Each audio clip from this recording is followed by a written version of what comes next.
What's up, fam? Smash the like button for the algorithm and let's get started with the story. Often, when a person is in danger, he turns to God, and it does not matter which one, as is the case now in the counting of votes in the light of God's case. While his fate is being decided, he thinks only of the one he worships, praying only for his salvation. But what about when the accused is a hero who is God and who is in need of help himself? As Changsun continues to ponder this, he suddenly finds himself lying on the grass. That means the jury's votes have been counted, and the appropriate decision for his divine punishment has already been made.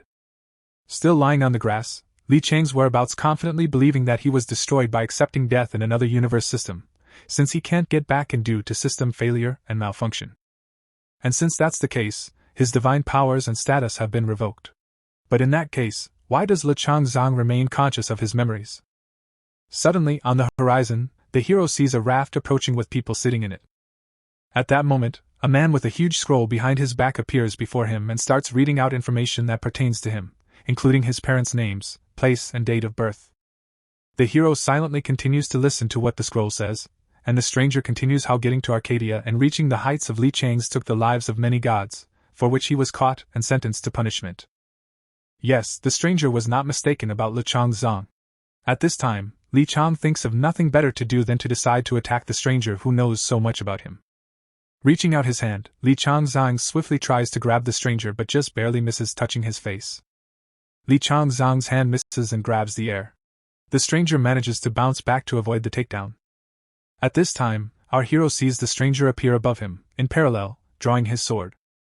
Li Chang's sober assessment of the situation doesn't stop him from trying to reach for it.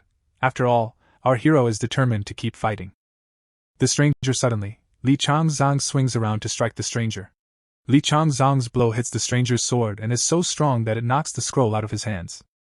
The confrontation between the two sides causes a strong surge of water that throws the opposing sides off. As a consequence, the stranger is confused about what is happening. Our hero is also as surprised by what happened as his opponent, but the fight continues nonetheless, and Li Changsun is the next to strike, a result not expected by the man who arrived on the raft. The impact throws them off in different directions, forming a wall of water between him and our hero. In a flurry of struggle, the stranger manages to hang on by landing on the edge of the raft. Thinking that Li Changsun is finished, the stranger is extremely surprised by what he sees in front of him through the water wall. Li Chang comes out to meet the stranger. On the face of the protagonist reads anger and rage towards his enemy. He is determined to continue the resulting clash to clarify the situation. Suddenly, Li Chang sees the shackles that restrained him at the jury deliberations when the verdict was handed down, and despite all the art of the deity, they are able to turn man into a primitive creature, which is how the hero feels. So, being in a desperate situation, he decides to find out the identity of the stranger who arrived. As it turns out, he is facing the Reaper of the underworld, Yul, and the place where they are is the afterlife where the river Styx flows. The protagonist, who previously believed that after the divine judgment, he would be inevitably destroyed, is confused that he has passed into the afterlife. Also from Yul, he learns what was originally under their control, so the Reaper offers the hero to follow him to meet the one who redirected him to the afterlife and give all explanations. The information Li Changsun has received is questionable, more questions than answers. However, having decided to go with Yul, the hero learns that Arcadia, to which he was mistakenly redirected, is significantly different from his home planet. On it, people live the amount of time they have been given and their fate is written in a book called the Book of Life and Death, and that this book can only have validity where it was written. But Li Changsun again can't understand how all of this affects him. Yul further explains that his record disappeared and because Li Changsun went to Arcadia, he was hard to find. What's more, Li Changsun became a god there and managed to make a serious mess. They had to lose a lot of things to find him. From what was said, Li Changsun still remains incomprehensible, and he begins to remember how, walking down the street, he saw the fiery gates that diverge in different directions. At that moment, fear and terror gripped him, and it is clearly readable in his eyes. But after coming to his senses, Li Chang still tries to find out why they didn't let him disappear in Arcadia. As the conversation continues, Li Changsun doesn't get an answer to his question because Yul is just the executor of someone else's instructions, and that lord is none other than Mr. Thanatos himself. He is the current lord of the underworld and head of Tartarus and Erebus. At the end of the story, Li Changsun and his companions find themselves in front of the castle entrance staircase, where there is a line of people. To shorten the journey, Yul offers Li Changsun his escort, and they begin to be transported past the entrance, and all those people they saw in the beginning. Along the way, Yul tells our hero what lies beneath them. The first is a fire pit with people in the hell of the fire pit. Next comes a pit covered in ice where human silhouettes are frozen. This pit is called glacial hell. Next, non-humans shrouded in blocks of stone appear in front of them. From what Changsun saw, he's surprised that they're not like the others. Who were they? He asks, to which he receives a remark from Yul about his line of work before he became a criminal. The protagonist is interested in what he has heard and what the Reaper is leading up to, as Changsun learns these are the fallen gods that Thanos sealed as evil gods. It's worth admitting that Changsun didn't know about this before. However, as you pointed out, Changsun would not have spread the word knowing that it would affect his heavenly reputation. Yul continues his story, that those people who are less sinful are subject to hard labor. Bypassing all the circles, Changsun and you are transported to their final destination and stand before the gates of entrance where their lord awaits them. The Reaper presents the king with the one he had to leave, for it is the light of the gods. Just as Yul finished his report, a gate opens in front of them, and a voice from within calls out to them, inviting them to come to him. But Changsun feels constrained by the oppressive environment around him because there are two eyes looking at him without any outline. The protagonist is utterly bewildered by what he sees and hears. It's probably going to be a lot of fun, flashed through Changsun's mind. When the darkness cleared, Changsun saw a man sitting on a throne in front of him. This phenomenon did not make Changsun very excited, it's probably the opposite. Suddenly, whoever was sitting on the throne started addressing him, and before continuing, the Lord decided to ask the hero a question that concerned him directly. What awaits our hero after death? But Changsun wasn't ready to give an answer right now because he had never thought about it. The Lord didn't take long to give Changsun his specific answer. Hell. This answer did not please Changsun and required clarification, upon which the Lord began to recount the chronology of events that began on June 21, 2024. It all starts with Chang going off on his partner and driving him into tears, from which followed a question to the Reaper as to what punishment should be inflicted on our hero for such treatment. Naturally, Changsun goes to hell, where he is deprived of his tongue for 15 days. The following situation concerns Changsun being busy playing the game, and not helping a friend who needs him. The punishment is being sent to the mountain of knives for a crushed ant. The hero goes to poisonous snake hell for 4 days, and for a dog, 10 days without a tongue, and for never once taking a girl's hand, 6 days of twilight. Finally, Changsun can't stand it anymore and starts yelling to find out who they are and what right they have to insult him like that. In response, Changsun only gets a dismissive look without any explanation. As it turns out, Changsun finds out that he's just a joke and nothing more. At this time, the Lord takes the scroll that Yul had and begins to go over it. Based on what he has written, he gives his verdict on Chang's ruthlessness, and since that's the case, Changsun has a fair question about the meaning of his rescue.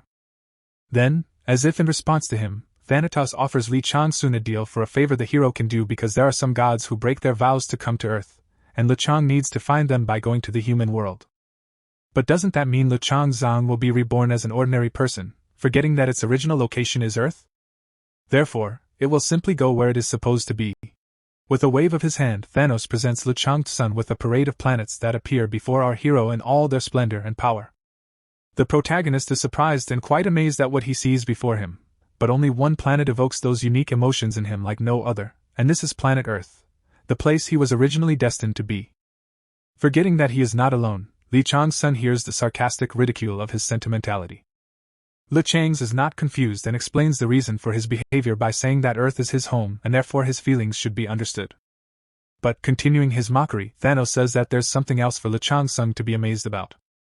In anticipation, Changsun waits to see what else the Lord has in store for him, and then he sees his planet in front of him at a larger size than it was a little while ago.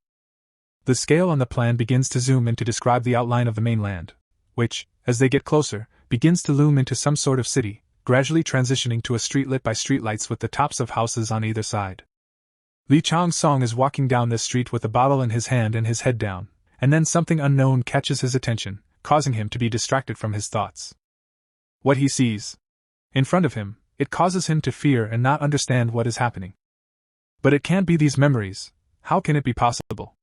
Chang is actually still in the castle of the Lord of the Underworld. Answering his question, Thanos decides to send our hero to Earth, where Chang's mission is to find the gods who broke their vows. However, Changsun still cannot understand why this job is assigned to him as his sentence, to which the Lord explains that Changsun is the one who can handle such a task. He has to find the many gods of Arcadia, including Aura, Va, and Chun, because they have compromised the integrity of the entrance to the underworld. That's exactly what the hero saw walking down the street on Earth. The protagonist begins to guess that, having broken their oaths, the gods are trying to get to Earth through the gap formed. The Lord confirms the hero's words. However, Changsun wonders why the underworld is doing nothing to stop them. To this, he receives Thanos' reply about the omniscience of what the oath says. However, it is only human beings who can go to the other world, and the oath contains no mention of such restrictions for the gods. Then, Changsun begins to realize that he is just a pawn for the underworld, which will be gotten rid of when the job is over. But Thanos dispels his assumptions by promising that Changsun will be given a new life after completing his correctional labor. But whether it's really true or not, Changsun can't believe what he's hearing. Thanos, without losing the thread of the conversation, begins to bring our hero to the conclusion of the deal. He's trying to interest Changsun by giving him some powers. The protagonist, having heard what was said, tries to find out in more detail what he has promised, and what his power will be. Without waiting for an answer, Thanos offers Changsun the power of power. The protagonist is under the impression of what he hears, and he is not entirely sure that's possible without violating the rules prescribed for the underworld. Thanos replies that this is within his authority, and that it's some kind of gift he's giving Changsun in the event of a deal. Hearing this, Changsun is very happy that he will have such abilities, and thus there is no reason to delay the deal.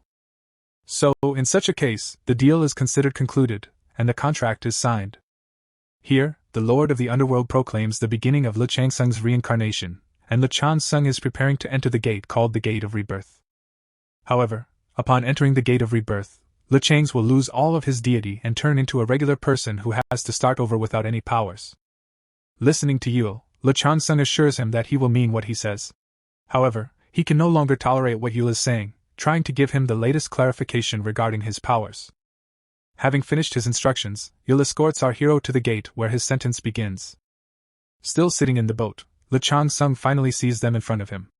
Without much thought, he jumps to the gate to begin his rebirth sooner rather than later.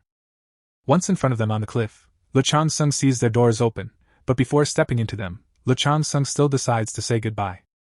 In turn, the Reaper tries to give his final parting words, but Changsun doesn't listen to him and flies to the place where his sentence begins as an ordinary man. Yule is standing at the door, looking after Changsun. He is now a Reaper of the underworld to whom the Lord has granted power. Changsun is still continuing his flight, leaving the Reaper and the entire underworld behind him. Finally, he hears that the rebirth gate has been successfully passed, and there is a system update that tries to connect to the new server. Through the flight, Changsun hears that he has been assigned the title of administrator. Suddenly, he lands on the grass, which means he's already made it to his destination. Lying on the grass, Changsun sees people gathered around him who are confused by what they have just seen. Our hero, continuing to lie there, notes to himself that all the memories of his past life have been restored to the smallest detail, and around him, the anxious cries of passers-by still echo through the screaming and panic. Changsun hears a girl speaking in his native language. Finally, he's home. Finally, he's back, Changsun thinks. Opening his eyes, Changsun tries to assess the situation around him. Rising to his feet, he sees the people in front of him in fear and equally confused, and he's one of the few people who ended up in an unknown place out of choice, in a place located in the center of an impenetrable forest and bounded by a blue border. At this moment, Changsun recalls the words that were previously spoken by Thanos during our hero's stay in the underworld. When Changsun passes through the gate, he will enter a place that is both Earth and not, for the reason that you can't enter another world unnoticed. It's only fair that Changsun questions where he's going to end up, and this place will be chosen when Changsun passes through a random rift. While Changsun is remembering this, the people around him start to panic from the realization that they are in a foreign place where there is no connection, and that place is the Rosewood Garden. Participants is 431, however, there was an error in counting, and together with our hero, their number increased to 432. Finally, the trials begin, in which participants will be categorized into difficulty levels based on their individual abilities. The first mission is to defeat the monsters hiding in the forest, divided into 5 sections using different methods. The outcome is to be on top of the mountain. All participants can use their status skills and have access to inventory, but before you start, you should familiarize yourself with the rules. Not wanting to waste time, Changsun runs to the first section, not even hearing what the contestants left behind are trying to shout to him. After breaking away from them, Lee Chang-sung rushes to fulfill his mission. Is it possible? He's a player, as it all looks very familiar from the outside. And if he is, then isn't he the character with the nickname Tyrant? While still running, Lee Chang-sung starts to worry that his stamina isn't that good since he's running so low. He's already panting. But before proceeding, he should refer to the system window to check his status. However, the system window has not yet been updated to provide access to all of the hero's information. This confirms his hunch, but where is the promised power? After a bit of waiting, he learns that he has the power to suck out souls using the Executioner Sword while having the right to use the Flames of Purgatory.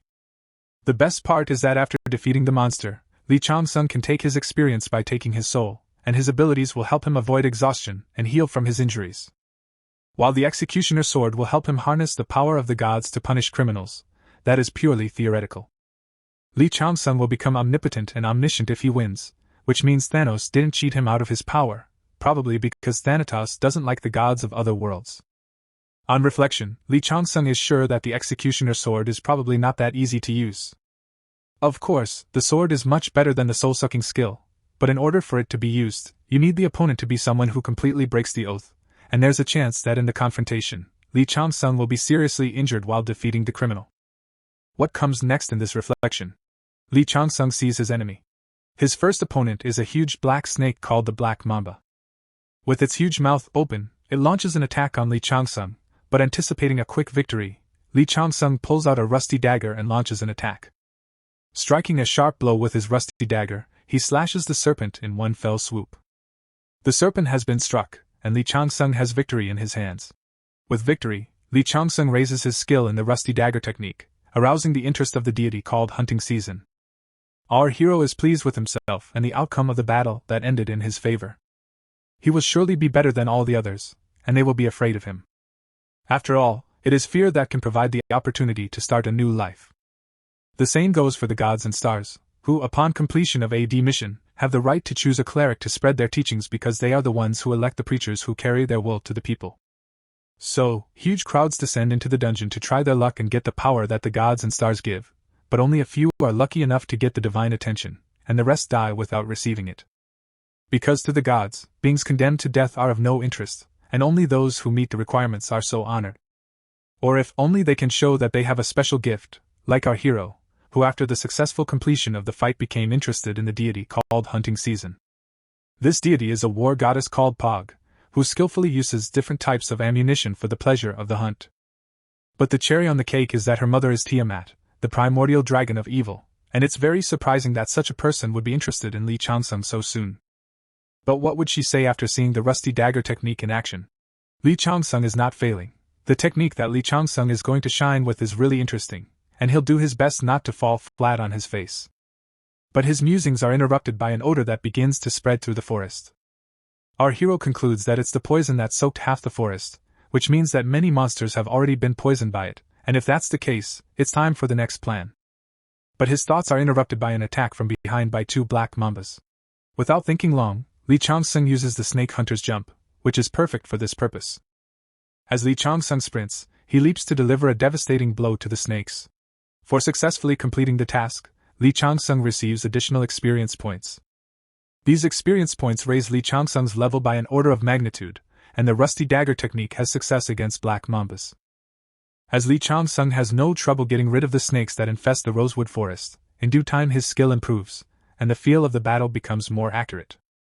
And it's all thanks to the enemies who revive and contribute to Lee Chang-sung's improved concentration in the confrontation. Having notched a string of victories and killed a single black mamba, our hero succeeds in instilling fear in them and is their blood enemy.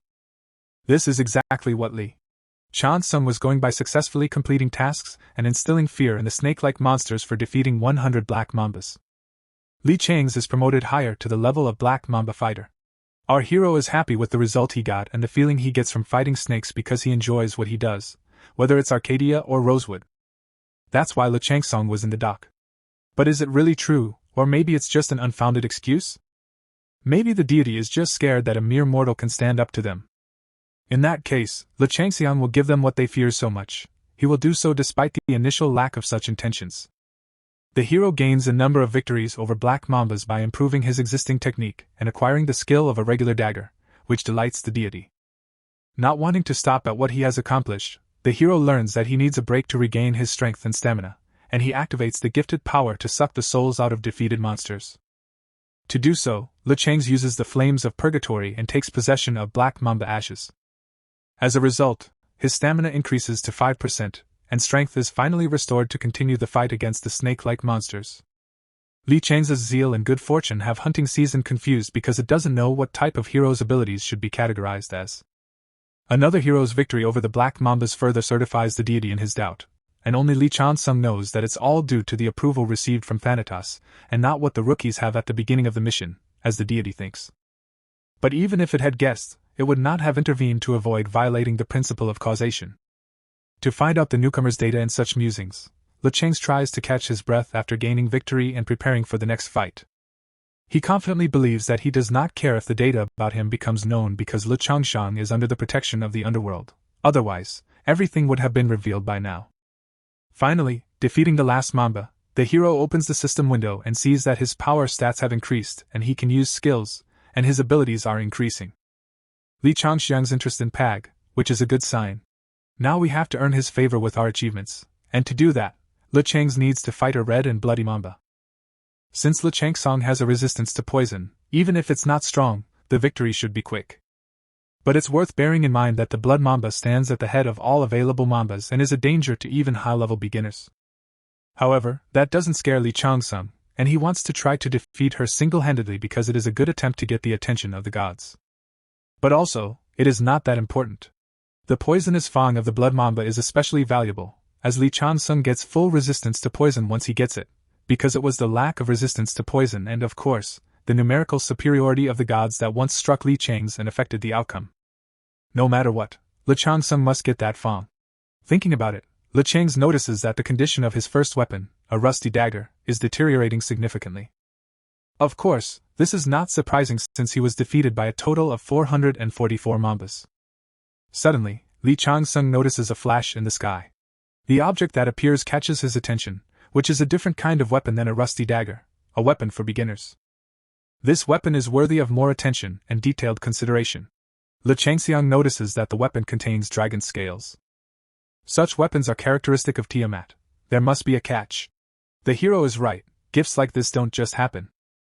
The deity wants to make a bet with him, and if he fails, he'll be sent to the next world. It's as if Lichang is just a toy they're willing to get rid of just for wasting their time. This attitude always makes Lichang hate everything divine. But now is the time to seize the moment because if Lichang wins, he will have a big advantage. That means that once Lichang gets his hands on the weapon, he'll gain incredible strength. So this time too, it's worth making a deal and finding out what Lichang has to do to get his hunter's license. Meanwhile, the rest of the mission is summoned by a certain man, which causes resentment and incomprehension among the people left in the Rosewood clearing. The man shows the assembled people an unopened ID card, according to which he is a junior lieutenant, and is subject to military defense. He is also a C-rank player, and therefore, he must be obeyed, and all his instructions must be carried out. The player's status causes some relief among those gathered in Rosewood. However, they are concerned about the fate of Lichang, who ran away without waiting for anyone when the mission began, and most likely for the sole purpose of making a fortune, one that will exceed the fortune of all those gathered. As it turns out, among the gathered newcomers, there is a person who knows him and knows that Lichang is the leader of ST and a player under the nickname Tyrant, which by its appearance attracts the interest of advertisers and has general publicity. However, having finished his playing activities, he began to drink and disappeared from the posters. Or maybe his disappearance is because he decided to go into the next world. But this statement by someone who knows Lichang so well does not enthuse the audience. Suddenly, in the system window that appears, those present learn that all the snake-like monsters of the dungeon have been destroyed. The information received is perplexing to those gathered. After all, if all the participants of the mission are in a safe zone, who then massacres the monsters?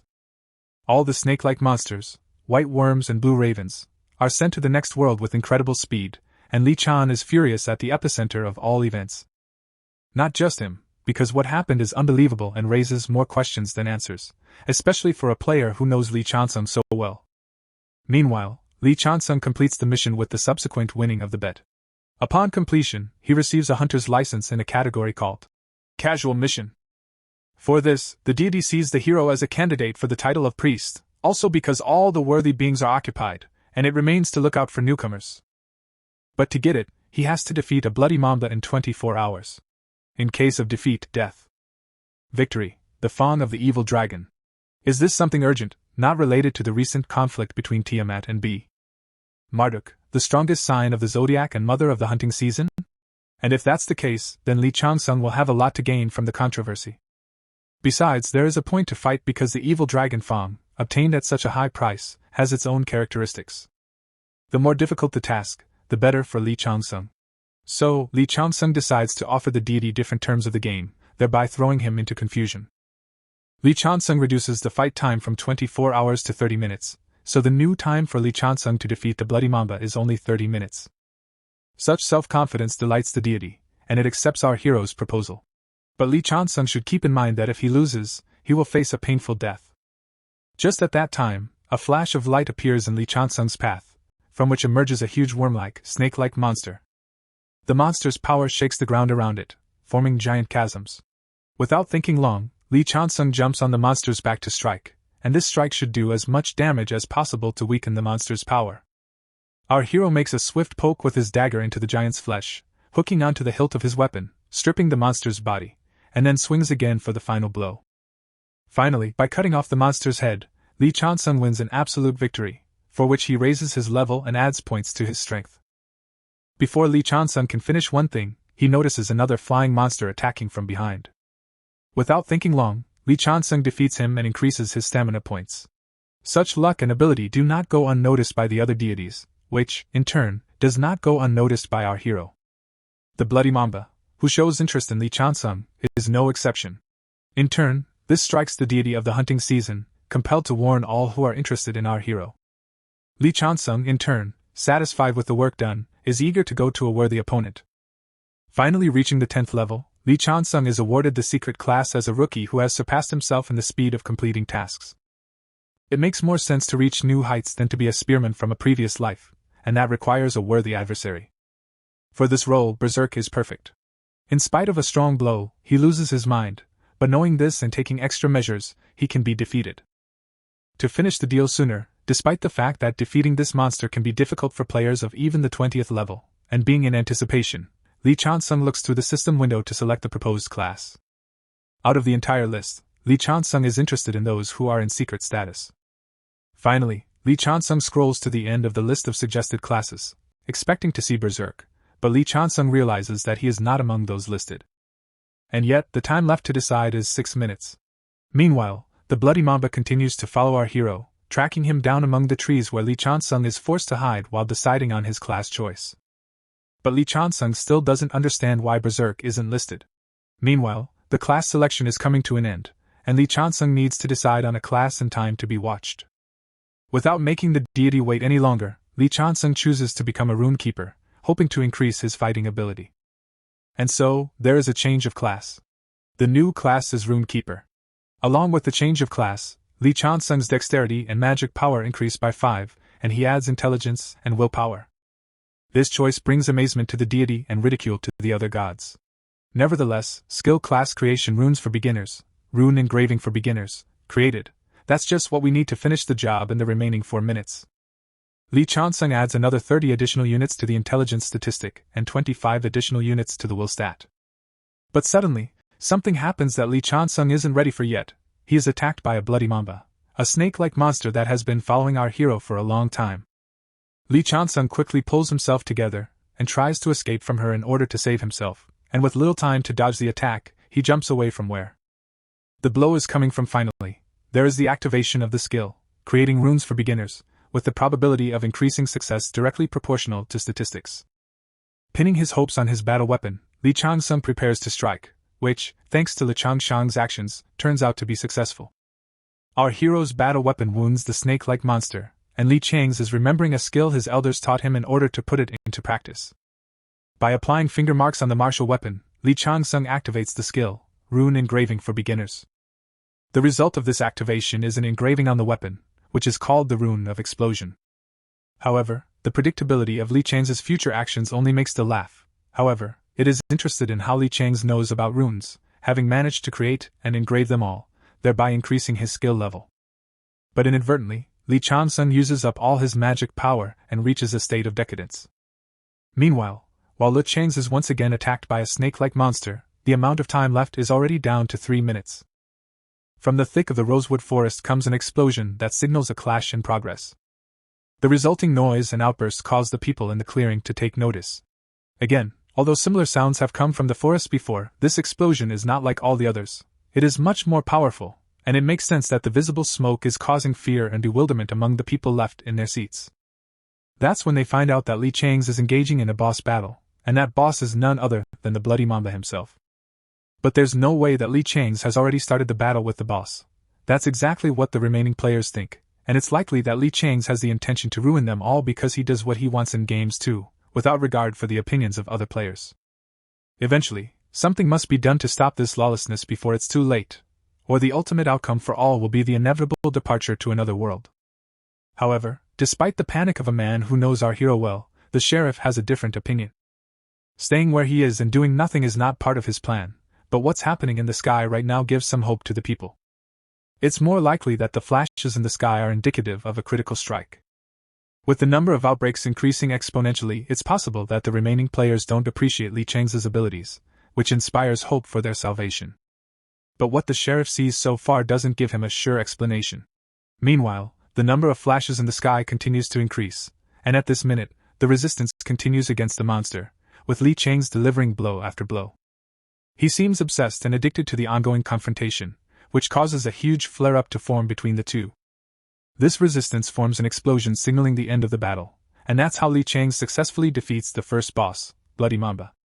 Players witness the passage of the first section called Mission Dungeon Mastering, where the belt rating will be summarized in due time. Li Changsun receives awards to be given out according to achievements and position in the rankings, where he is ranked first, and perhaps Li Chang's will witness the birth of one of the 10 kings. Meanwhile, Bloody Mamba is shown among the trees to the remaining players in the clearing. Of course, no one expects that, because judging by the flashbacks, she should be finished. But opening its jaws, the Bloody Mamba tries to make its move, and judging by the current situation, that's the last thing the remaining players see.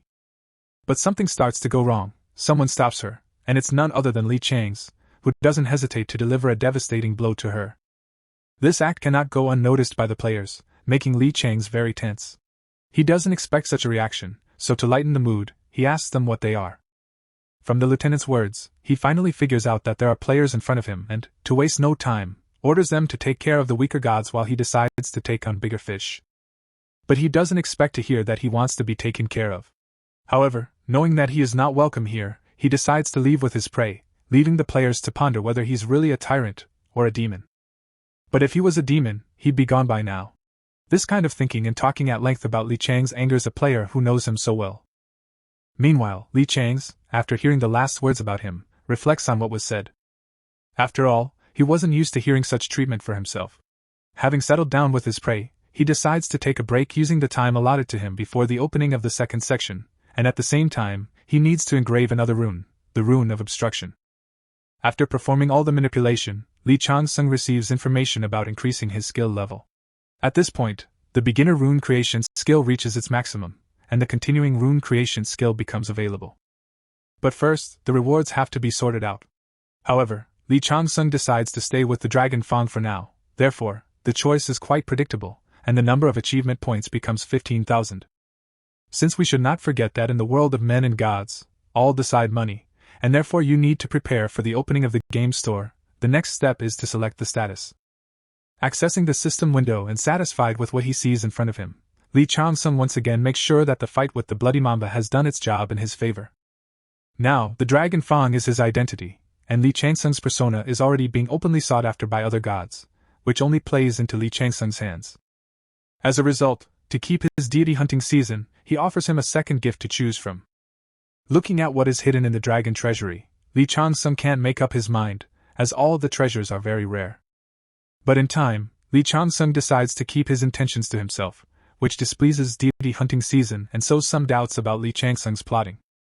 However, Li Changsun wishes to further properly utilize his savings that have multiplied after the transfer of the reward.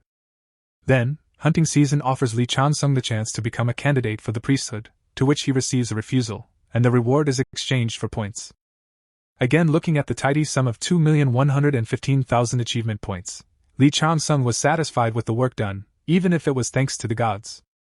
This, in turn, angers the deity of hunting season because Li Changsun dares to make fun of him, but this fact does not knock Li Changsun out of the rut. He believes in himself and his strength. Such self-confidence and persistence contribute to the interest of Li Changsun even more among the gods, who are anticipating a fascinating spectacle. If the conflict between Bel Marduk and Tiamat is confirmed, the latter will need more prominent personalities. At this time, the deity of hunting season, having changed his mind about Li Changsun, turns his gaze back to him. So Li Changsun is on the right track, as everything is working out as he planned. It's time to move on to the next step, and without thinking long, Li Changsun is already preparing for the next step. It's time to take full advantage of the monster's loot, and Li Changsun takes the bloody mamba's blood, 10 and 5 pieces and 2 eyes.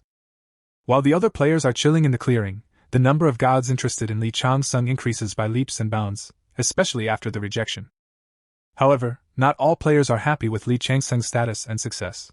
Someone who knows Li Changsun well thinks he could probably replicate his accomplishments too, but you have to be a current player to do that. After all, if Li Changsun, who has a reputation as a drunkard, can do it, why can't he? All he has to do is try, and if he unleashes his talents, he can shine, and God's message will be able to prove to everyone and show what he can do. As soon as Changchun said this, the deity, Al, piercing through the dim light, began to show interest in him. Immediately, a huge flash of spreading light appears in the sky. This flash indicates that an administrator has entered, and it is a run of such force that it throws off the people who are in the area of impact. Now, amidst the smoke and ashes, the outline of that very same administrator appears, who is none other than the Herald Bunny posing as a KR channel administrator. Before he could introduce himself to the surprised players who hadn't met him before, the KR channel administrator starts scrolling through his huge pocket watch. This performance further begins to baffle the players, and the Herald Rabbit, as if mocking them, still keeps referring to his watch. He explains that his coming to the humans is due to an event.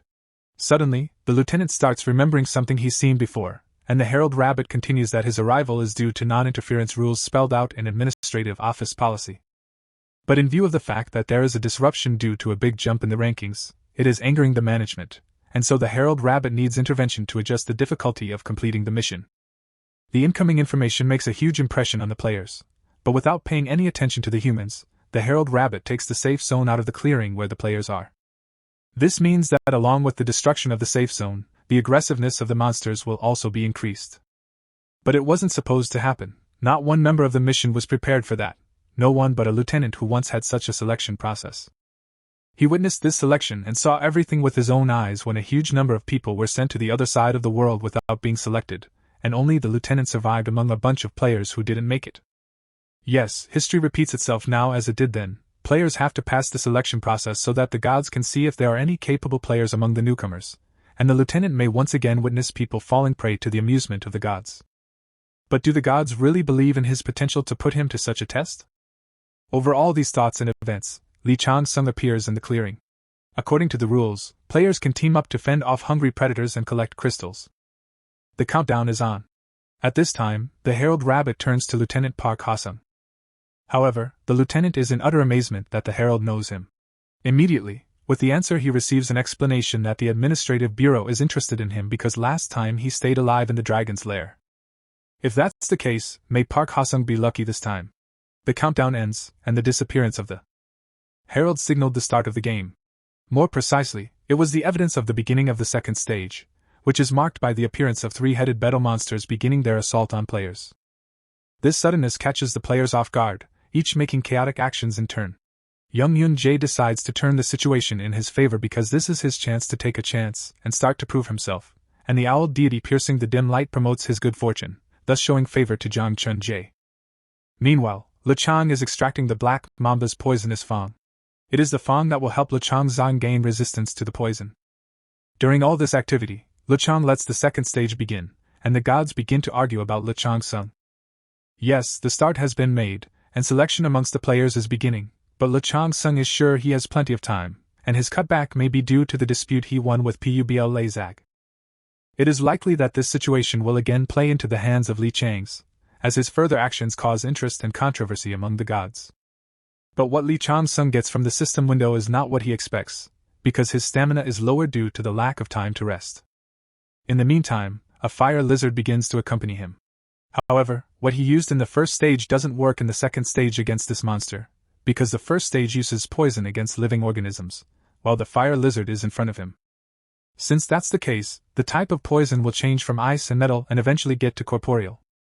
Thus, Changsun must win against the fire lizard, and without a moment's hesitation, Changsun strikes with his dagger. The fire flash indicates that victory is on Li Chang's side, and the fire energy will be extracted. The hero continues to strike the fire lizard, releasing clusters of energy time after time.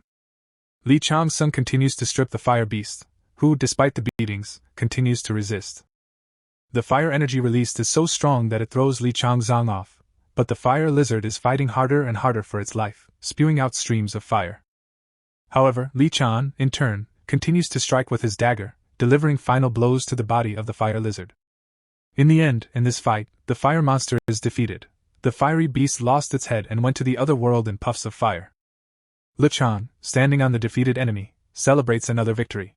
But you've got to hand it to the fire lizard. Its stamina is far greater than that of the black mamba, which means it would be harder to defeat any of them. But it's necessary to finally finish the case that Li Changsun started. Penetrating the flesh of the fire beast, Li Chang's retrieves the fireball. To utilize the energy to its fullest, Li Changsun swallows a fireball, and the system window starts to notify that Li Changsun is getting weak but gains resistance to fire and 20,000 units of fire energy. In trying it out, Li Changsun spews flames of fire, but it's not enough to gain poison resistance to obtain more fireballs, which is nothing less than 8 trigrons of thermal energy. To achieve it, Li Changsun throws himself at whole clusters of fire lizards because resistance to poison is the unique ability of Ant's longtime enemy, Li Changsun. Its uniqueness allows you to be immune to all poisons and additionally creates its own poison to infect the blood.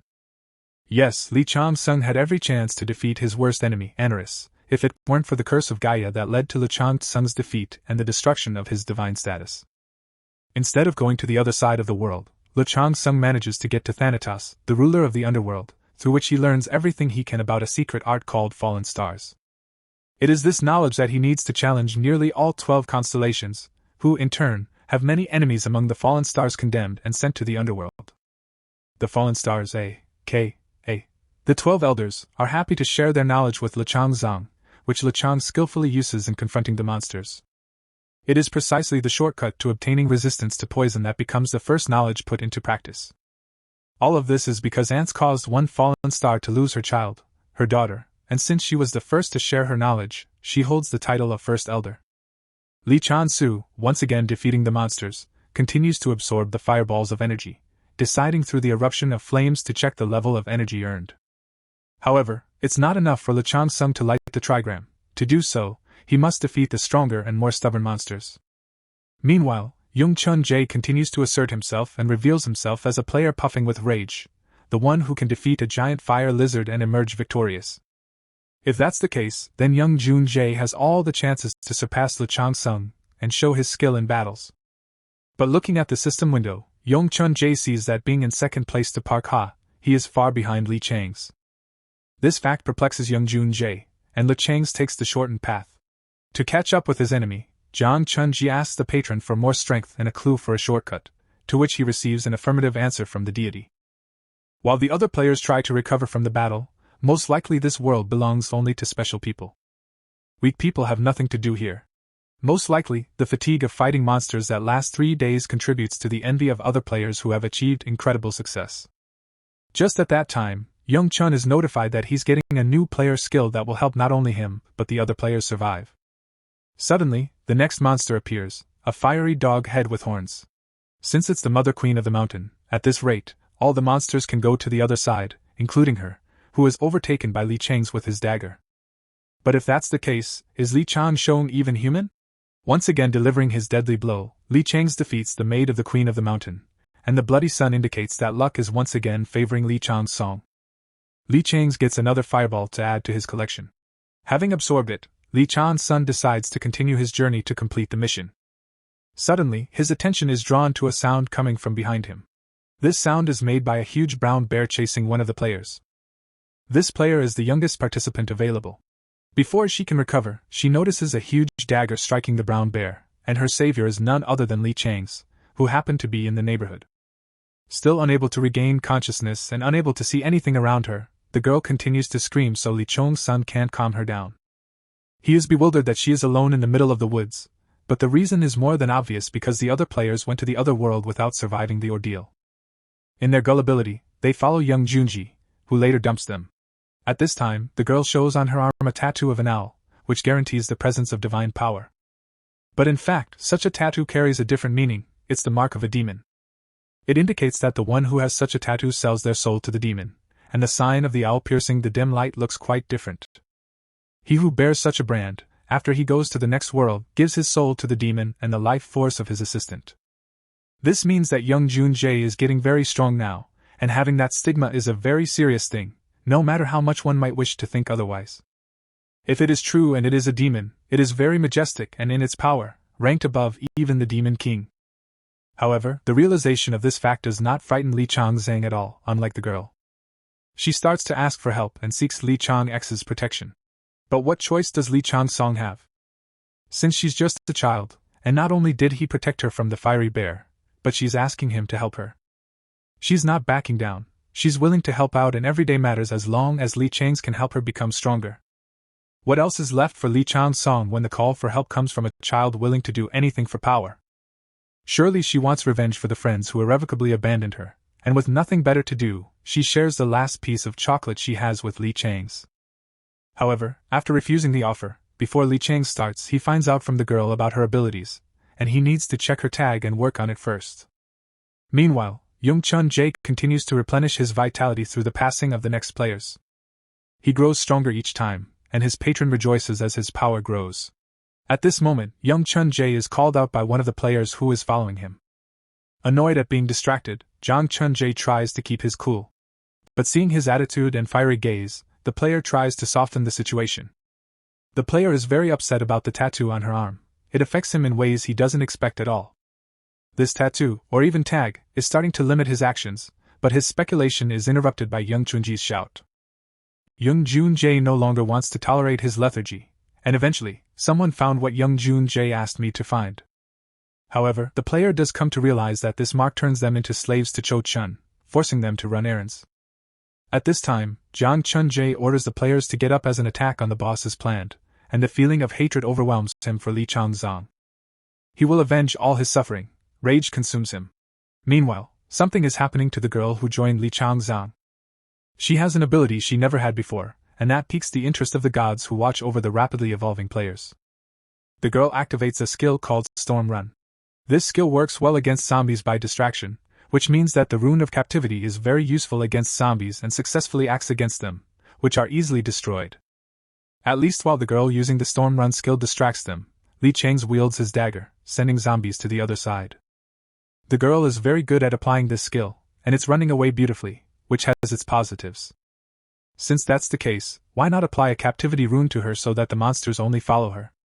The rest is taken care of by Lee Chang's. The girl should only run around distracting the zombies. That's her main function. She can't think of anything else? Zombie Lee Chong-zang is taking over. After all, Lee Chan easily sends them one by one to the other side of the world, and he needs to make sure they're all done.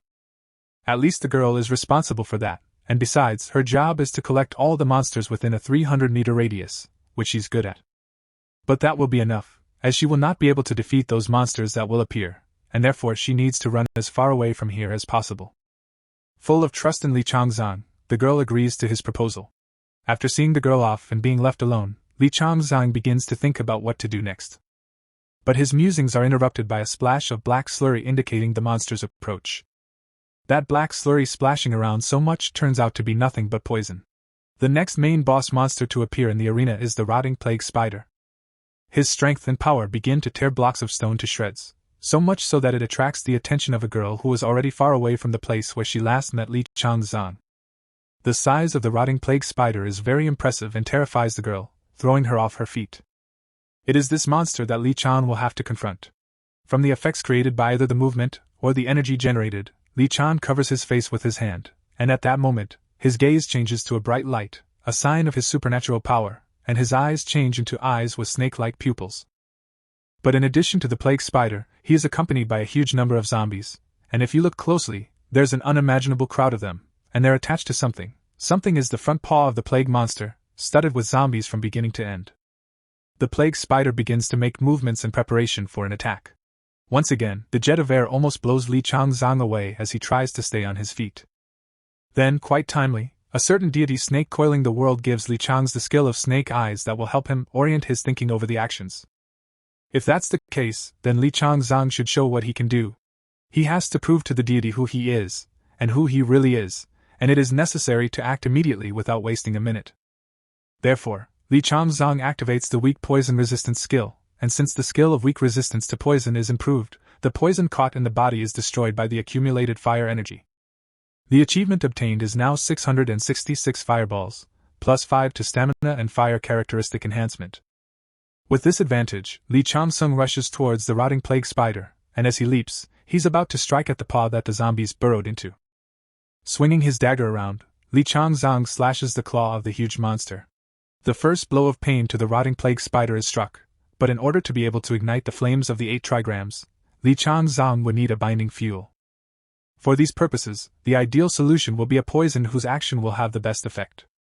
But in order not to miss with the choice of poison, it must be the best, and perhaps the best solution is the venom found in the venom glands of the plague spider. These glands on the spider's body are numerous, but you have to choose the right place to strike, and that place is right next to the heart. Without thinking long, Li Changzong makes a leap onto the monster's back and strikes with a dagger to reach his intended target. But you have to remember that the bite of a rotting plague spider is very strong, so you may not get a second chance. Li Changzong soon starts to notice that the zombies' heads begin spewing green orbs, which then turn to liquid and start gushing in all directions. It's a small matter for Li Changzong to not get hit, and he manages to jump back. As it turns out, the glands contain not poison but acid, and what Li Changzong achieved in 3 days is not enough. Therefore, it is necessary to find a way out of the current situation, and the first step is to be able to escape from the spider monster. Li Changzong is leaving the confrontation field. Meanwhile, young Jun Jae continues his search for the big boss, and together with the players accompanying him, gets into a clearing full of zombies. But to his deep disappointment, they have already been sent to the other side of the world. It's impossible, and it just can't be Lian again. Turning to the system window again, Zhang Chun-jae notices that his rating has slightly increased compared to Li Changzong, and the deity that protects him begins to warn young Chun-jae of trouble if he doesn't live up to his trust.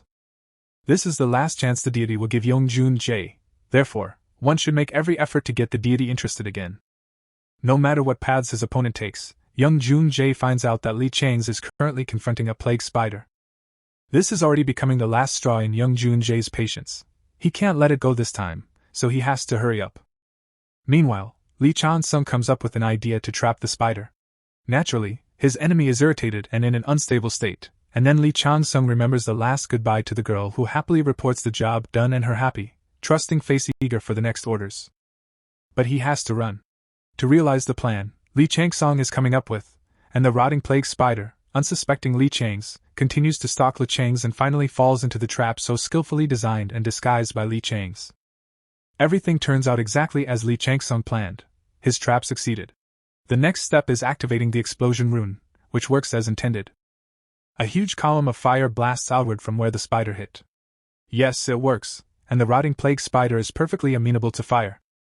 Finally, a rune of penetration is activated that pierces through the monster's flesh. It looks funny, and the deity snake coiling the world is pretty much how the spider got trapped.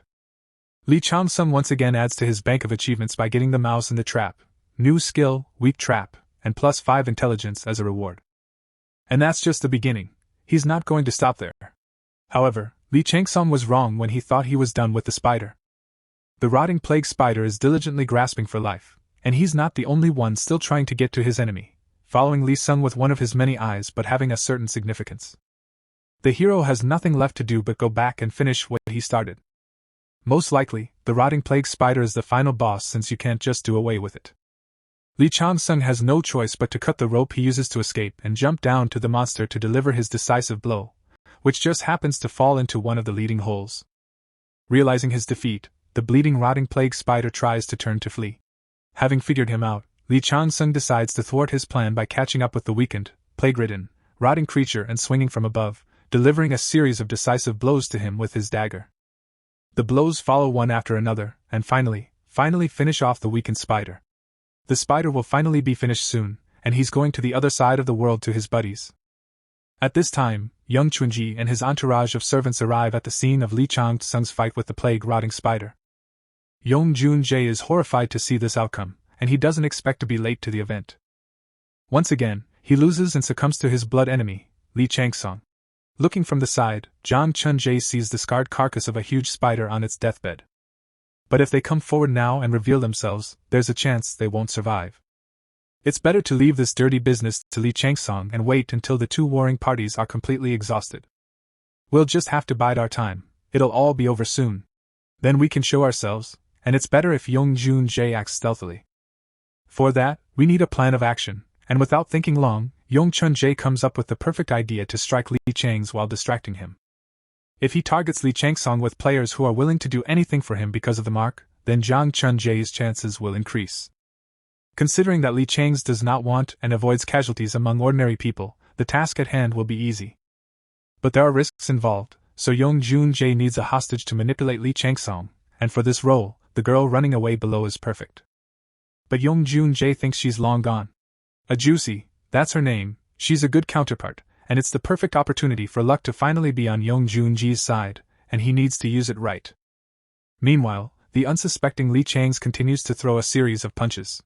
He skillfully and accurately dagger slashes the huge body of the rotting spider, destroying zombies time after time, avoiding their bites, and reaching the cherished eye.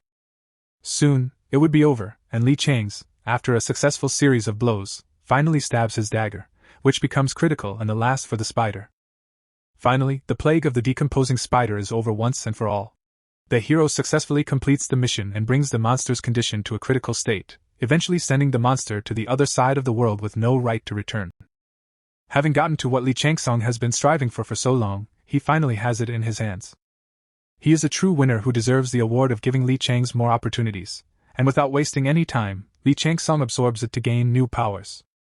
After taking a sip of it, Li Changsung starts to feel a change, which indicates he's moving to a new 20th level of play, meaning Li Changsung is finishing the 5th and final stage that is needed for the dungeon recovery task. His abilities cause many gods to take an interest in Li Changsung. That worries the snake that coils around the world, which first showed interest in him. Just at this moment, thinking that Li Changsung is weakened, Zhang Junjae decides to take action. It's likely that after losing his strength against the monster, Li Changsung is so exhausted that he can't stand up.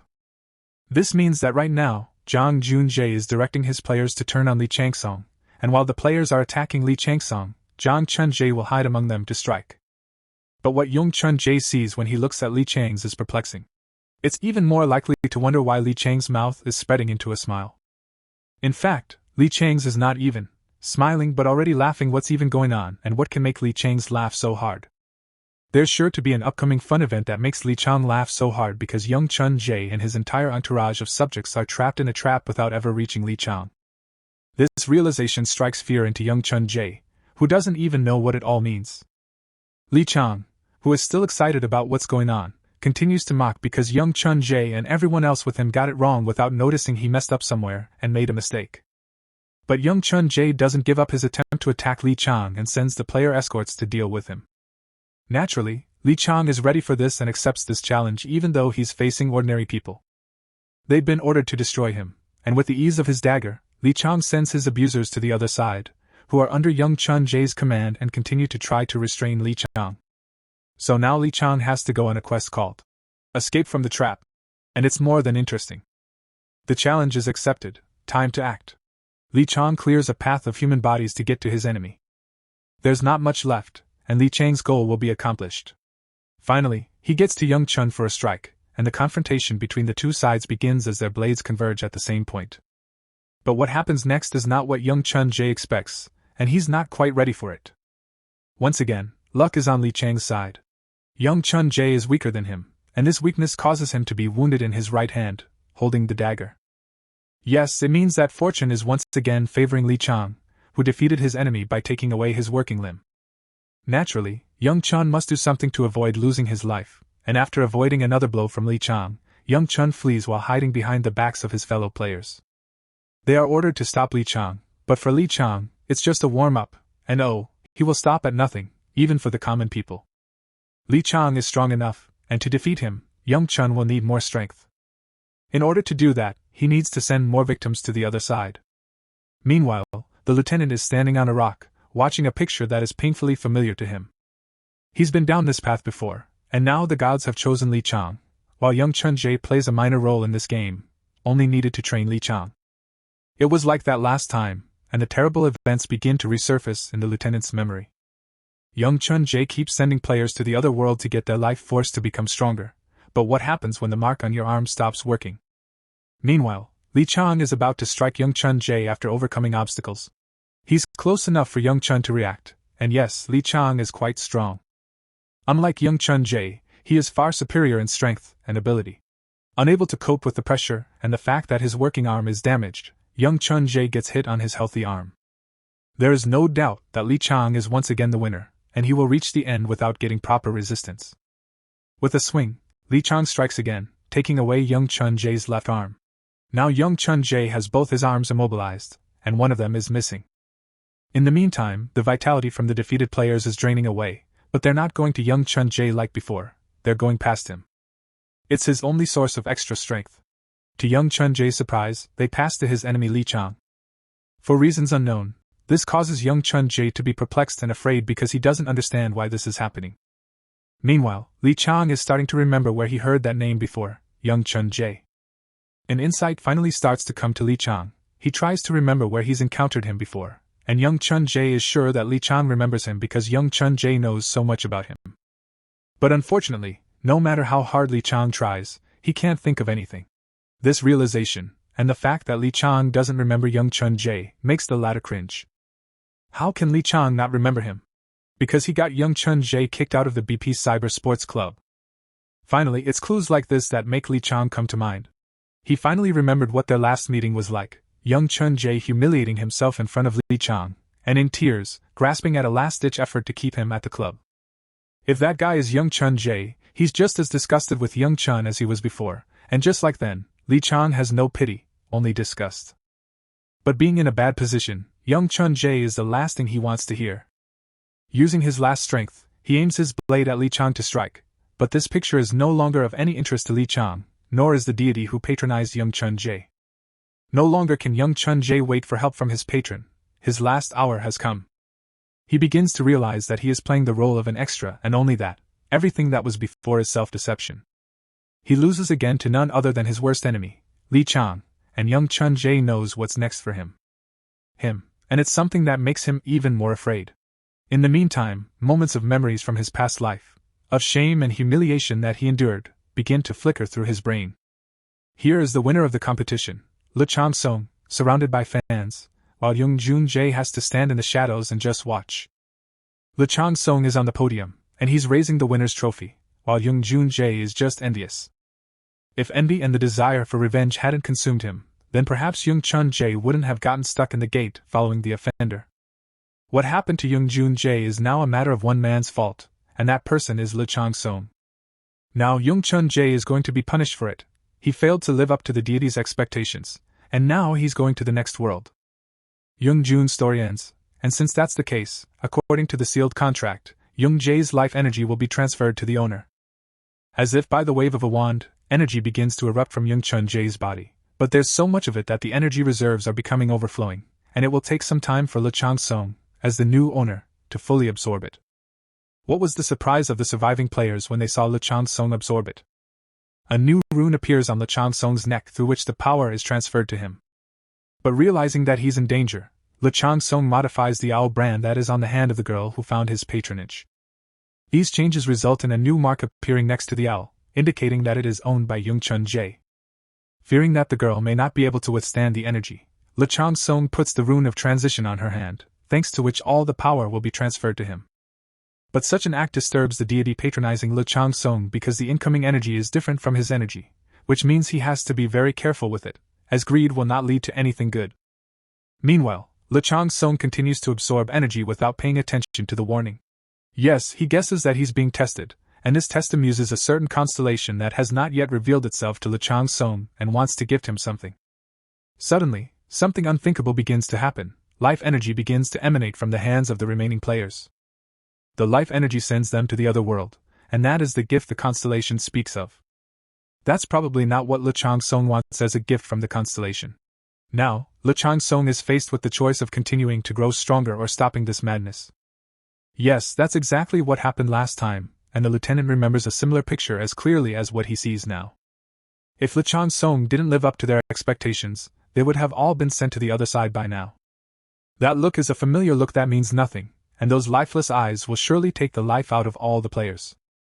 Of course, Le Changsun will not refuse the gift that God has given him, as Le Changsun's hand suddenly waits on the no button in the system window. He makes his choice to interrupt the countdown and stop the bullying, which perplexes the deity. But Le Changsun doesn't try to trust those who are hiding upstairs without even revealing their names.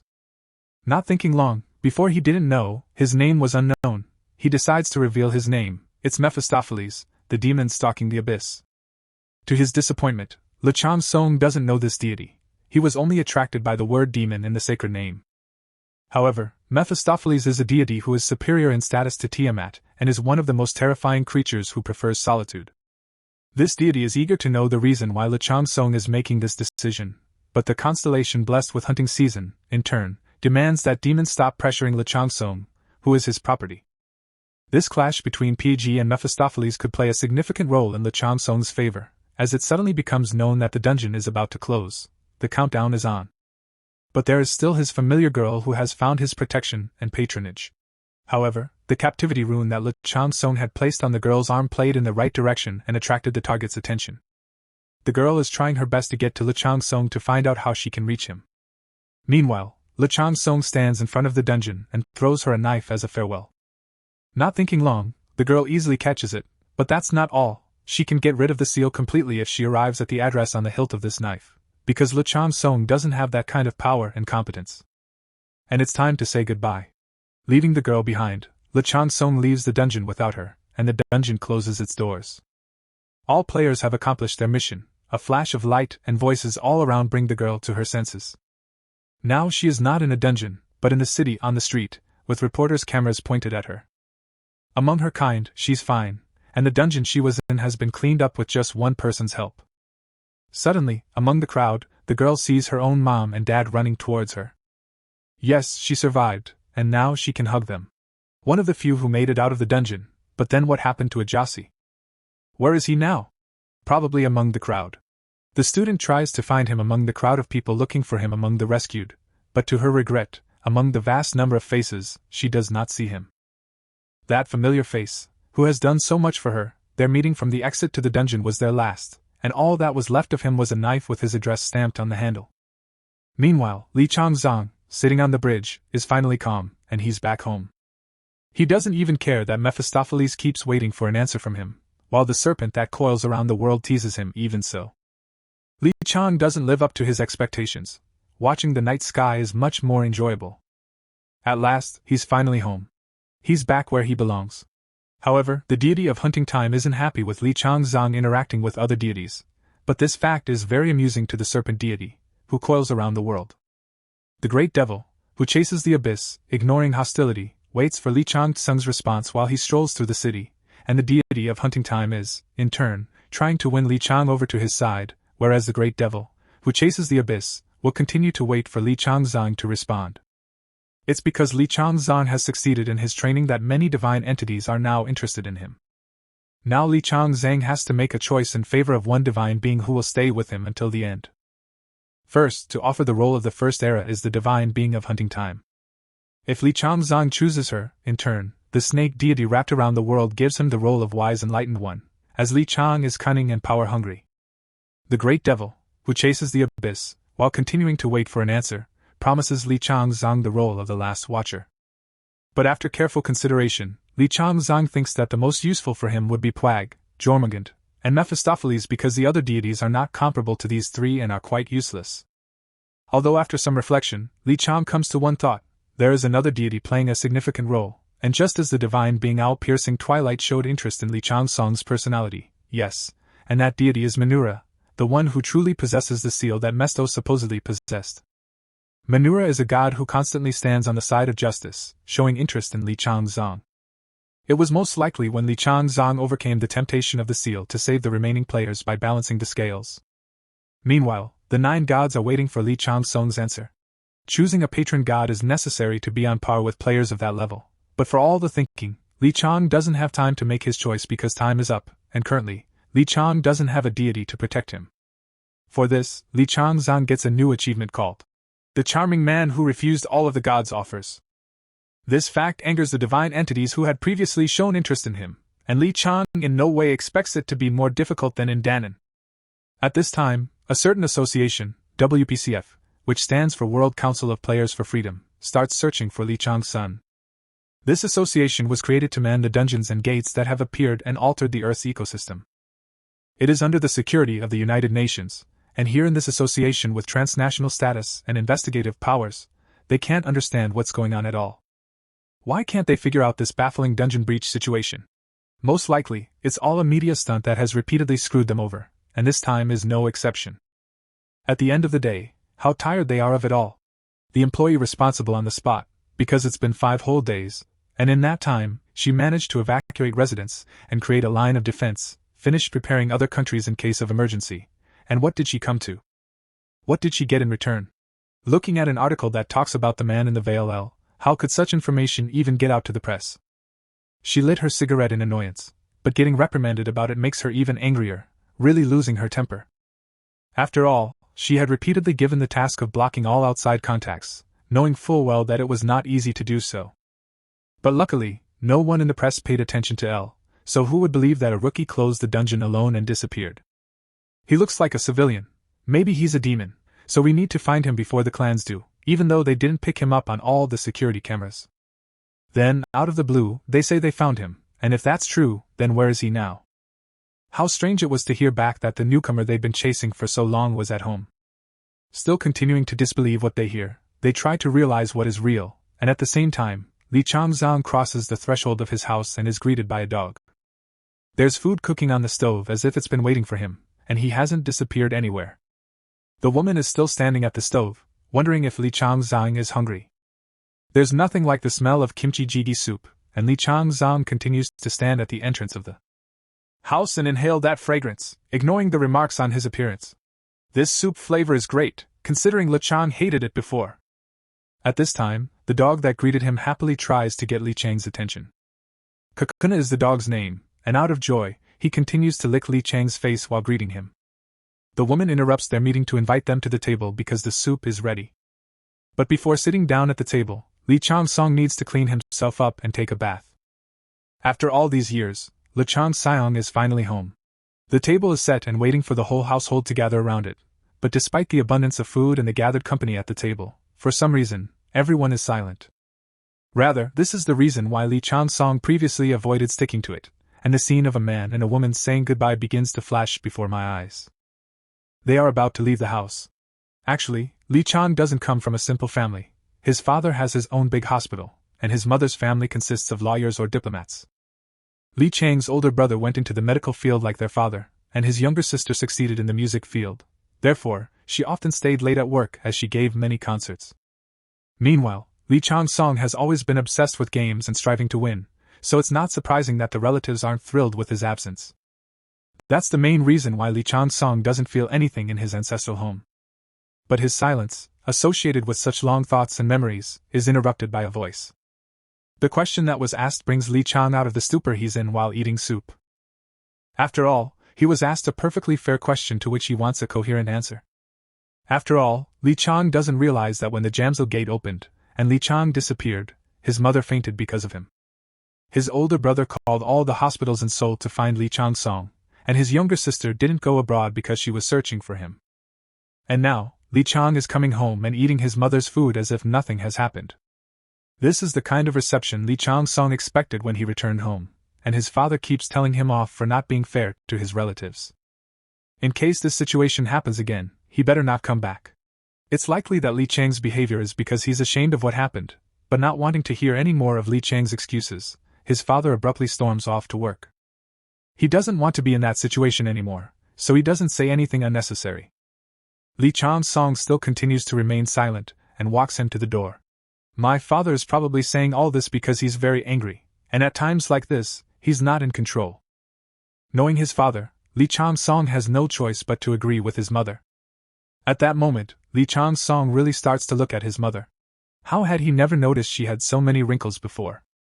And why was Li Changsong so unfair and careless to her? He kept waiting for his family to accept him, but at the same time, he did nothing for himself to lighten the mood. His mother suggests that Li Changsong rest in his room, but Li Changsong asks his mother for forgiveness. In turn, the mother in no way expects to hear such words from her son. The hero assures his mom that he will be careful from now on, and won't let her worry. When Li Changsong enters his room, it's a mess. How had he never noticed what a pigsty he was living in before? It must have been disturbing. Suddenly, a noise arose and distracted Li Changsong from his sad thoughts, but it turns out it's just a puppy running into his master's room. Nevertheless, it is necessary to take control of yourself and begin to unravel the tangle that has formed and not to be put off. It's time to start cleaning. At the same time, a yellow car was speeding along the busy highway of the city, close to 100 in the city and the country. The vehicle was driven by a WPCF employee with her assistant, and their path was heading towards the end point, which is the rookie, who unsuspectingly, after a long cleaning session, was able to lie down on his bed. The divine entities never failed to release their comments to him, as if even his recreation is of interest to them. Without paying any attention to them, Li Changsong once again scrolls through the moments of meeting and fighting with his family members. We need to do something to change their opinion of Li Chang. They need to prove that Li Chang has changed from being an alcoholic who hangs around other people's necks to an independent adult. There's a way out of this situation. Li Changsong needs to become a player to be accepted by his family. Having made this decision, Li Changsong prepares to realize the second plan much earlier than expected. It's likely that the ruler of the abyss won't be slowing down in this place. Immediately, Li Chang's mind goes back to one of his conversations with Thanatos, where he wonders who he should get even with first, and that being is a certain ruler who lives in Li Chang's world. Naturally, Li Changsong has a question about who this ruler is, as it turns out Li Chang knows him even intimately. A tiger trapped in a trap of hardship says something to Changsun. Of course, Li Changsong didn't realize it himself. Is Li Changzong nemesis, who was sure to be present at his divine judgment. Li Changzong still remembers how pleased he was with the verdict Li Changzong was given as he laughed heartily. However, to get to him will not be so easy because he has many subordinates, and he is very cunning and clever. Suddenly, Li Changzong's cell phone receives a message about clan recruitment. According to the announcement, in a month, we'll be recruiting new players to the White Tiger clan. It is known that the formation of clans contributed to the opening of the gate through which the gods and stars began to appear on Earth and give their blessings, and the White Tiger clan is no exception. But he didn't bother with the name, and so his followers are the White Tigers. This clan is quite huge and ranks first among the other clans prevalent in Korea. Li Changzong decides to take Li Changzong up on this idea and offer since he doesn't have the strength for war at the moment, which means we should try to finish all the preparations in a month without anyone noticing. After saying goodbye to his mom for a while, Li Changzong goes to a park near the Han River, which is far enough away to drive there again. After letting the cab go, Li Changzong considers his next course of action. He should try to choose a suitable place, which is just a forest.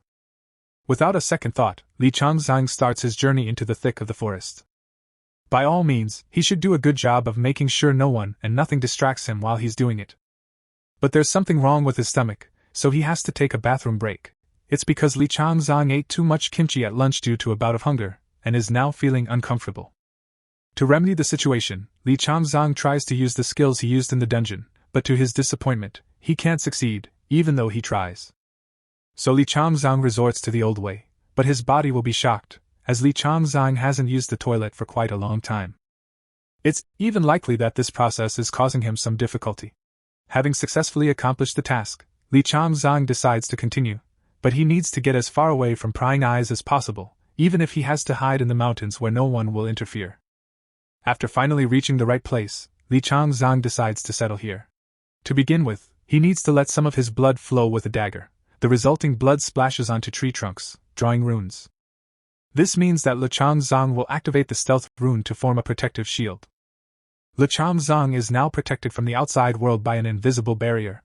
In order to continue his work, Li Changzong needs to undress, which he successfully does, further revealing the system windows in front of him.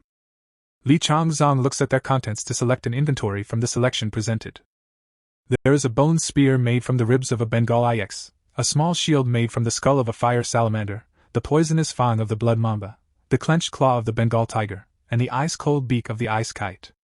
The sting of the subterranean scorpion. Finally, Li Changzong finds just the right poison glands of a plague spider that he devours. By using them, Li Changzong makes the right choice for himself because poison is the perfect tool to start a bigger fire. After all, the energy stored in Le Chang's body is the fire that is known for repelling poison and destroying evil. That is the fire of purification. It incinerates things that can harm Le Changzong's body, and the stronger the substance, the hotter the fire. Only in this case, if all conditions are met, can the fire become the fire of the 8 trigrams. After all, the fire of the 8 trigrams is beautiful because it is the best means of cleansing the body of foreign substances and accumulated waste. To test it, you have to try, and Le Changzong starts with his heart by sticking a poisonous blood mamba fang into it. But in reality it turns out that Li Changzong lacks resistance to poisons, so he needs to get rid of the fang as soon as possible and begin detoxification.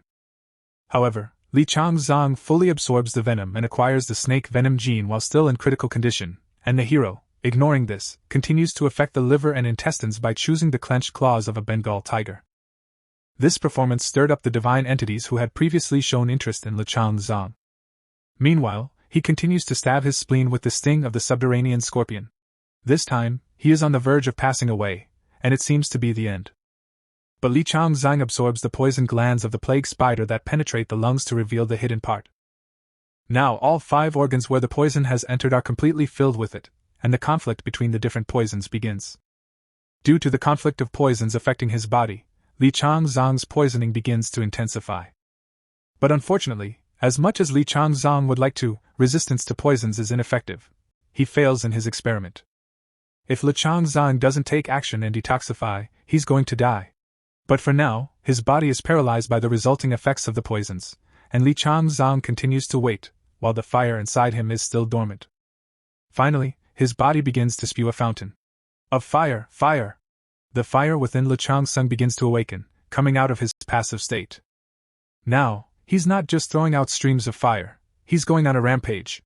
This means that Li Changzong was able to discover the hidden part that makes the fire grow stronger. Li Chang's finally succeeds in lighting the legendary ancient sacred fire of the 8 trigrams. His body is restored and purified. The character gains the magical power of the rooster and masters the attribute of fire, which means the achievement is complete, and Li Changzong gains immunity to 10 poisons. In order to check what Li Changzong ends up getting, he opens the system window. Satisfied with the result, he sees Li Changzong takes on the task of choosing a weapon. Meanwhile, WPCF officials come to his apartment to catch Li Changzong. Having been invited to come in, WPCF staffers go inside. But what a surprise when they walk into the apartment and find someone else besides them. This person is throwing barbs at the association and knows Agent Cha Won. That someone is none other than Wu Yungan, the head of the Sword of Wisdom clan, and Xiao Zhangquan, the second leader of the White Tiger Saber Tiger group. At this time, Cha Wong analyzes the situation and admits that she acted extremely carelessly. But somewhere around Su, in a cobbler's alley, Li Changzong is walking home in a hurry, simultaneously taking a bite out of the sausage and batter from which the cheese is pulling so appetizingly. Undoubtedly, the magical power is not even close to that which fills Li Changzong's body from eating the food. Again, the memories of his conversation with the king of the underworld pop into his mind. It's about choosing weapons, which means Li Changzong will need a blacksmith who can fulfill his needs. But does such a person really exist, or is it fiction? However, the Lord of the Underworld confirmed the existence of such a blacksmith. In his musings, Li Changzong reaches the planned location, but it turns out the one he needs has been closed for over 5 years. I mean, it's been 5 whole years since they were shut down. However, something is wrong here that makes Li Changzong not leave this place. If you look hard enough, there's something going on here. Just behind the closed door comes the smell of holy fire, which means there's a not-so-bad roasting going on in there. Indeed, Li Changzong's hunch is confirmed by the deity of hunting time, who also smells good steel, which means we need to cut the chains that lock the doors to the inside. Having successfully pulled it off, Li Changzong lifts the door and sees the weapons depot. The room is just full of it, and it's made of good metal. Isn't this the heaven on earth? At least that's what the deity of hunting time thinks. The gun is actually made of good metal, which speaks to the high quality of the product. But Li Changzong's attention is drawn to another item, resembling metal decayed from corrosion, which leads to the amazement of hunt time. However, Li Changzong's gaze is fixed on this particular strange item, despite the fact that there are plenty of other worthy items around him. Yes, this exposed weapon is just the thing that merits interest and attention. Just as Li Changsung was thinking, someone called out to him. A man appears in the room with a hyena-like dog. This really surprises and alarms Li Changsung at the same time. It's more likely that he was confronted by a man who was partially or completely blind. That's the encounter. Meanwhile, at Li Changsung's apartment, the unexpected guests are taking treats while waiting for the newcomer. Li Changsung's mother shows hospitality and offers to eat fruit while they wait. Her appearance elicits admiration and a kind of adoration among the arrivals. It's likely that the number of recruits is now worth its weight in gold to the clans. But is there a point of growth from squad leaders to department heads? Interestingly, the clan leaders are pretending to be someone they're not, considering it's about a super rookie. On the same day, for example, the White Tiger clan leader and raid squad leader Seo Jun Kwan wears a false mustache because he thinks all strong warriors do. Or Wu Yungan, the head of human resources in the 5-star sword clan, part-time uncle of Wahiban, who survived the gate. This time, it's strange that a group like that would come together for some super rookie. There must be something about Li Changsung, but it's just one person. If others can't recruit Li Changsung, others won't try. Then why not try to talk the White Tiger clan head out of his idea? In fact, they were the ones who started stealing their secrets from the association. There is no doubt that a conflict is brewing between two representatives, namely a WPCF employee and the leader of the White Tiger clan. Just to be clear, Li Changsung's mother is trying to clarify if it's true that they want to recruit him, to which she receives an affirmative answer from both representatives. So, the three clans want Li Changsung for their company. After listening to each of the representatives' explanations, Li Changsung's mother accepts the answers. However, Li Changsung feels that she has no right to be responsible for him. This is not the answer that the representatives of each organization expect to hear. Wanting to know the details of what happened to Li Changsung in the Jamsil dungeon, his mother tries to find out some of the circumstances. Meanwhile, the action unfolds behind the walls of the store, which is supposedly closed for about 5 years. The hero wants a blind stranger to make a weapon for him, even disregarding the condition the blind man is in right now. Li Changs completely trusts him. At the same time, the opinions of the deity are divided. Hunting Time believes that the weapon is not made blind, but the snake that coils the world asks it not to interfere. However, the blind stranger takes Li Changsung's offer as a mockery of him and leaves, accompanied by his dog. In trying to stop the blind stranger, Li Changsung notices that it is now the friar that is running, and those calluses that Li Changsung sees on the blind stranger's hands say otherwise. But these remarks are beginning to piss off the blind stranger. Nevertheless, Li Changsung doesn't try to stop and observes that the dog, who became the blind stranger's eyes, is very thin, which indicates financial difficulties. This remark works on the blind stranger and even piques his interest. After all, Li Changsung is offering him a round sum, not only for each request but also for the final work regardless of the result, plus bonuses. To finally assure the blind stranger that his request is serious, Li Changsung asks for the account number for the deposit. Without delay, Li Changsung makes a down payment of 10 million won, and in case it's not enough, Li Changsung is willing to add to the deposit. To his shame, the blind stranger says it's not enough and needs more money, which is something Li Changsung doesn't expect to hear. However, the blind stranger explains that he needs another 5 million won to pay off his rent debt, and Li Changsung honors his request by adding another 5 million won to the stranger's account. After receiving the stated amount of money, the blind stranger asks what Li Chang wants from him. However, the blind stranger in no way expects to hear what is demanded of him. That's the promise he has to make to Li Changsung. This promise is that if a blind stranger takes money from Li Changsung, he should only work for him and call him boss. Now, getting down to business, the blind stranger specifies what must be done. In addition to the whip, spear, axe, sword, and shield, he also needs a bow and arrow. When the blind stranger hears what they want from him, he decides he can't do it, but if he refuses, he must pay 3 times as much. The blind stranger realizes he's trapped, plus another 100 million won is thrown in by Li Changsung for materials. Yet the insults that Li Chang hears about himself are not the least bit embarrassing. He often hears this from people. Li Changsung doesn't stop trusting the blind stranger for the first time, more like yes than no, considering Li Changsung is a man with the disadvantage of blindness, but such issues should not arise between the person who pays and the person who takes orders. It's called a good contract. Having received quite clear explanations, the blind man takes up the order, but due to the long absence of work with iron, he will need more time. But that's not all, as there is a bigger problem, and it's far more important than anything else. The already annoying Li Changsung is still curious about the nature of the problem. The problem is that a blind man needs a special hammer to work, which he doesn't have at the moment. But where it could have gone, probably someone took it. Indeed, the hammer had been stolen by the blind man's older brother, who had joined a large clan after their father's death. This fact makes Li Chang's son tense. What other clan did the blind stranger's older brother join? As it turns out, this clan is the current Haof clan. The name of this clan is unfamiliar to Li Chang's son, and this is the first time he's heard it, not even taking into account that Haof is currently one of the top 10 clans. Nevertheless, Li Chang's son assures the blind stranger that he will retrieve the sword, just to find out where the place is. But the blind stranger tries to dissuade Li Chang's son by saying that the place in question is extremely dangerous. However, it doesn't matter. Li Chang is only required to leave no evidence behind. After hearing these words, the blind stranger is delighted to admit that he is still attracted to Li Chang's son, not even knowing how Li Chang or the boss is going to do it, but he's going to do it. This place is located in Seoul's Janggitum, where Mat Bangha is, so the next location for Li Chang's son is Bangha Jungango, where he arrives. There's only one explanation why they recruited Jin Daiwan, the older brother of the blind man, in Haof, and this explanation is that the clan wants to open the tomb to clean out the dungeon set up for the tomb, and Haof recruited Jin Daiwan because he was the first to spot the place they couldn't find. This room is probably shaped like a castle, which means if this room is so hard to find, it may be harboring interesting items. But looking at the moon, Li Chang's son notices that it's about 29 in the evening, which means they have to warn mom he's running late and have dinner on the way home. Satisfied with his ingenuity and invented excuse, Li Chang's son sends a message to the address. Since the phone's out, it wouldn't hurt to find out more about the Haof clan. According to an internet source, the Haof clan has been linked to drug drinking, drunkenness, and human trafficking, kidnapping, and even taking murder orders. So, if something goes wrong and Li Changzang sends them all to the other side, it won't surprise anyone, since the clan is no more valuable than trash. For his decision, Li Chang's son receives the special bonus of unbending spirit and approval from the owl piercing the dim light.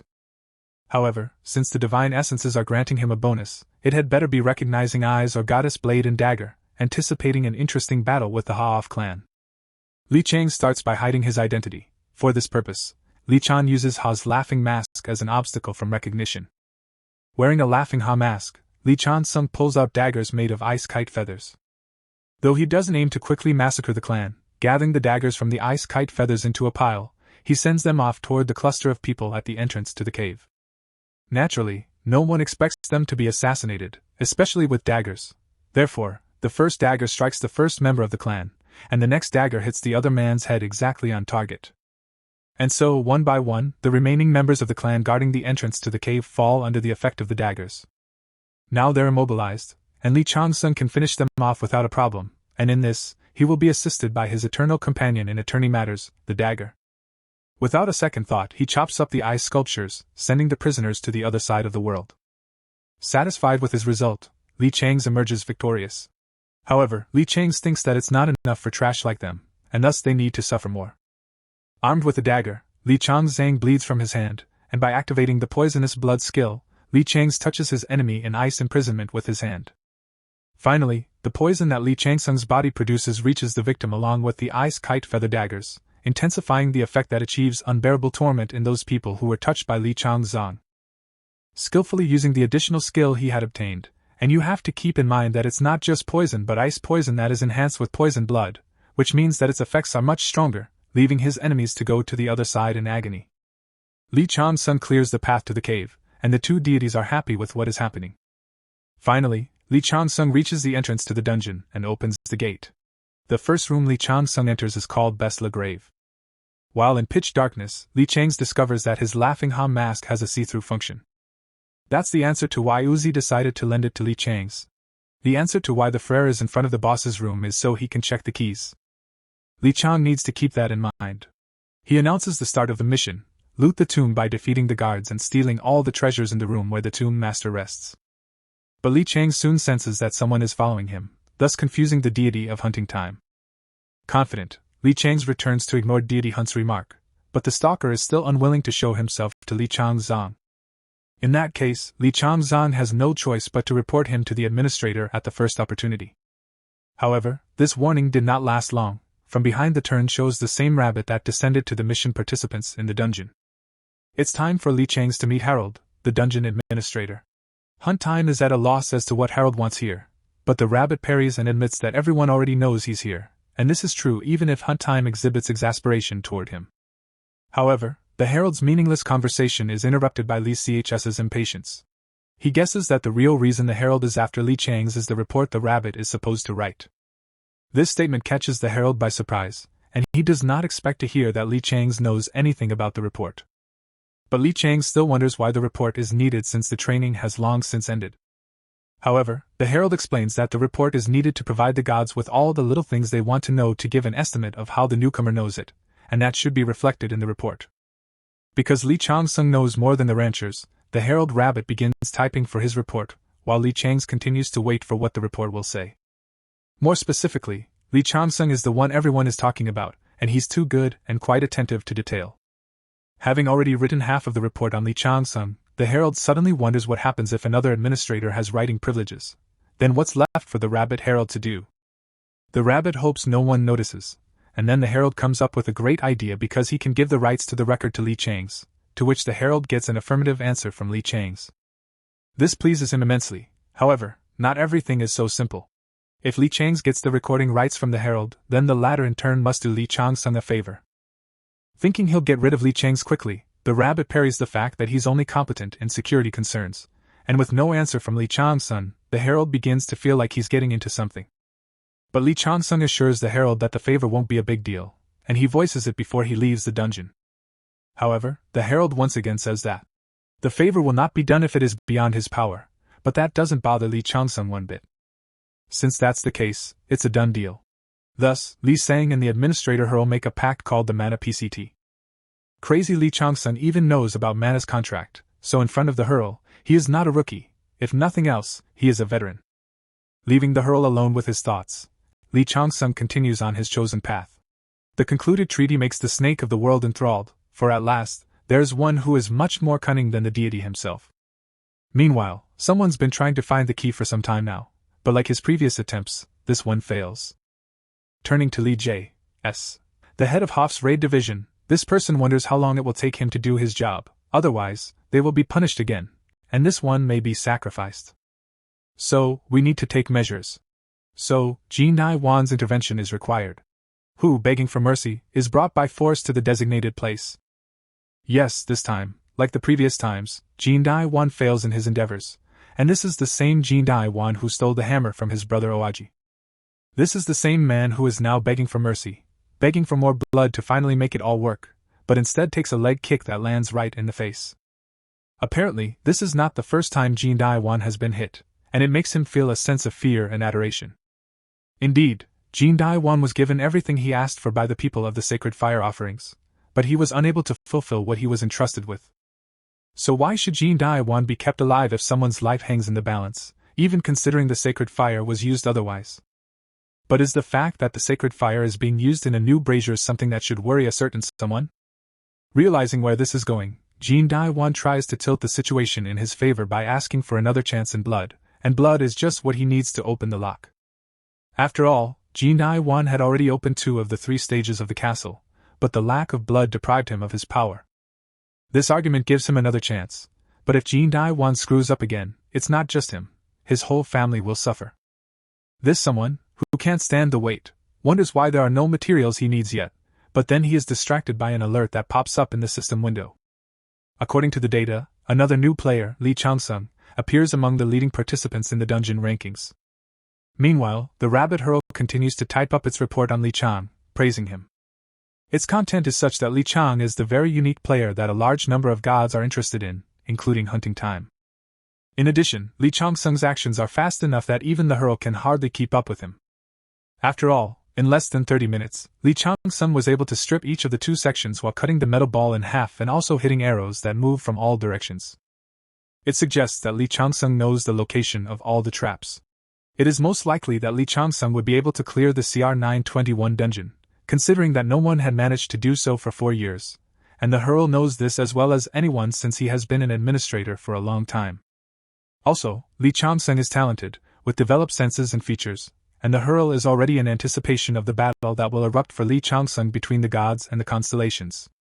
So to summarize, Li Changsun is one of those players who has outstanding ability, and these abilities are so outstanding that they were able to interest 12 constellations and 28 temples.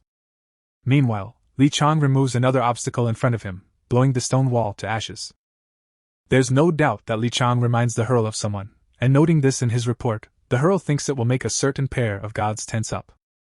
For it is the light of the gods that we are talking about, the light that ridicules a great number of constellations and gods with its light. But as anyone and everyone knows, the light of the gods is fallen. The light of the gods was, in due time, brought before divine judgment, and it was attended by his worst enemy. The light of the gods saw and felt his presence. This worst enemy is none other than the ruler of the abyss. Everything about the abyss ruler angered the light gods, in particular one thing, namely, what right does the ruler of the abyss have to mock the light of the gods when he is in no favorable position at all? But it's just a memory while Li Changsung continues to successfully clear his path, and after removing another fence, Li Changsung finds himself in a corridor leading to a room. However, the air that fills the space has an unpleasant odor that also marks the deity of hunting time, and that smell is reminiscent of the smell of blood. There's definitely a reason for this. An owl piercing the dim light senses the source of evil. Indeed, at the end, in the room, Li Changsung discovers breathless, mutilated bodies. An owl, piercing the dim light, demands justice. It is likely that these unfortunates were victimized because of the key that must be made for the boss's room, and then Li Changsung hears voices coming from around the corner, telling people to hurry up. In fact, they are the leaders of those who must be sacrificed to obtain the blood used to produce the key. They need to speed up and find another person so that no one from the Hayoff clan is sacrificed. Besides, whining is very annoying. But then something happens that no one expected. Suddenly, ice jets from somewhere, covering and constricting the movement of the Hayoff clan members. In the midst of all this, the remaining clan member who is not trapped in the ice sees a masked man coming at him with a dagger in his hands. One by one, he sends the members of the Hoff clan to the other side of the world. No one has any idea who the masked man is or what he wants. In the dungeon, however, without wasting any time explaining, Li Chang strikes with a dagger that slices through his opponent's face, and then, with the dexterity of his dagger, delivers a decisive blow to the chest. How dare he attack the Hoff clan? But looking closely at Li Chang's face, something else catches my eye. That other thing is Li Chang's eyes, emitting a glow completely different from human eyes. The enemy, knowing that his outcome is near, tries to beg Li Chang for mercy. Clearly, he wants to stay alive, and if that's the case, the clan member should tell Li Chang everything he knows about Hef. The clan is said to number about 30 people. All these 30 people are preparing the ritual, but the most dangerous among them is Li Yun. This is what the clan representative knows, and now he's reminding Li Chang that he promised to keep him alive. But Li Chang pulls out a dagger from the sharp claw of a Bengal tiger as if to mock him and strikes, because Li Chang only asked if he wanted to live but didn't promise anything in return. After carrying out the massacre, Li Chang raises his level by delighting the snake of the world with his joke.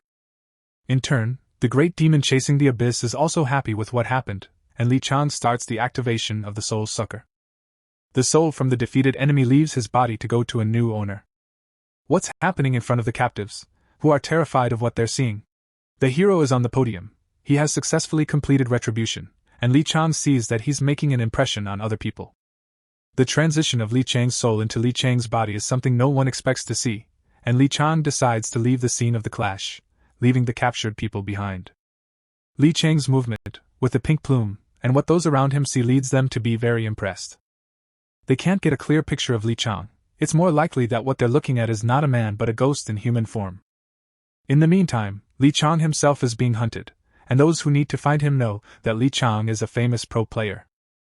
Although there is a possibility that at this point Li Chang is not capable of anything, it could be a completely different person with the same name. Meanwhile, Li Chang is hot on the heels of his pursuers. As can be expected, there is a clash with a higher probability of defeat for members of the Hoff clan since, at this point, their leader is already freaking out from the long wait. Just as suddenly, a new dungeon ranking update starts happening. The dungeon rankings are updated with great frequency, and Li Chang moves from 11th position to 6th position. Suddenly, Li Chang's position moves to a row higher than Li Jie's, causing the latter to genuinely panic. Another update, and Li Jie is already at number 2. Everyone Li Jie expects to see is already gone. Suddenly, Li Jie is called out by someone asking for help, and it's not just anyone, it's S, the assistant manager of the clan. But S needs to pull himself together and come to his senses instead of asking Li Jie for help. This makes Li Jie incredibly angry and scared at the same time. However, it was already too late for the ghost to come after Song. Getting closer and closer to Li Jie, the impact in Song's body is struck by a beam of light, sending him to his buddies while simultaneously throwing Li Jie aside with a ricochet. As a result, Li Jie is badly burned, which is aggravated by corpse poisoning. This is also joined by acid poisoning, which requires urgent detoxification to increase stamina. If Li Jie doesn't take immediate action, his life will be numbered. But what happens is that Li Jie sees another burst of fire, the fear reflected in his eyes of what Li Yun expects from him. Meanwhile, through the flames, with a dagger in hand, Li Jie is approached by his executioner, Li Chang. He prepares to strike his opponent to finish the job he started, but what happens next is not what Li Chang had in mind. Li Jie blocks Li Chang's punch. Yes, Li Jie is still able to resist the poison even in such a bad state. Li Jie is still trying to threaten Li Chang, because the poison that Li Yun is afflicted with impairs his eyesight, which means he can't see properly. Li Jie probably relies only on his feelings, and he's also a good fighter. However, Li Jie's strength is running low, and he needs urgent detoxification. In turn, Li Jie's strength and endurance surprises Li Chang, who must be using some kind of doping, and it is also surprising that in such a civilized country, there is a place for sacrifices, and very dangerous. Here is clearly something wrong. This fact piques the interest of Li Changsun, who is now eager to uncover these secrets in addition to Yeezy. But enough time has passed for reinforcements to arrive from headquarters, and if that's the case, it's time to move on to the victims without delay. In parallel, the captured people are trying to find a way out of the dungeon. Eventually, they reach some place leading into the room, as long as it's the same place the masked guy was talking about. Just as long as they don't make the mistake of getting the route right. That's what Li Changsun said when he appeared before the prisoners as a ghost determined to save these poor people. Li Changsun turns around and heads toward them.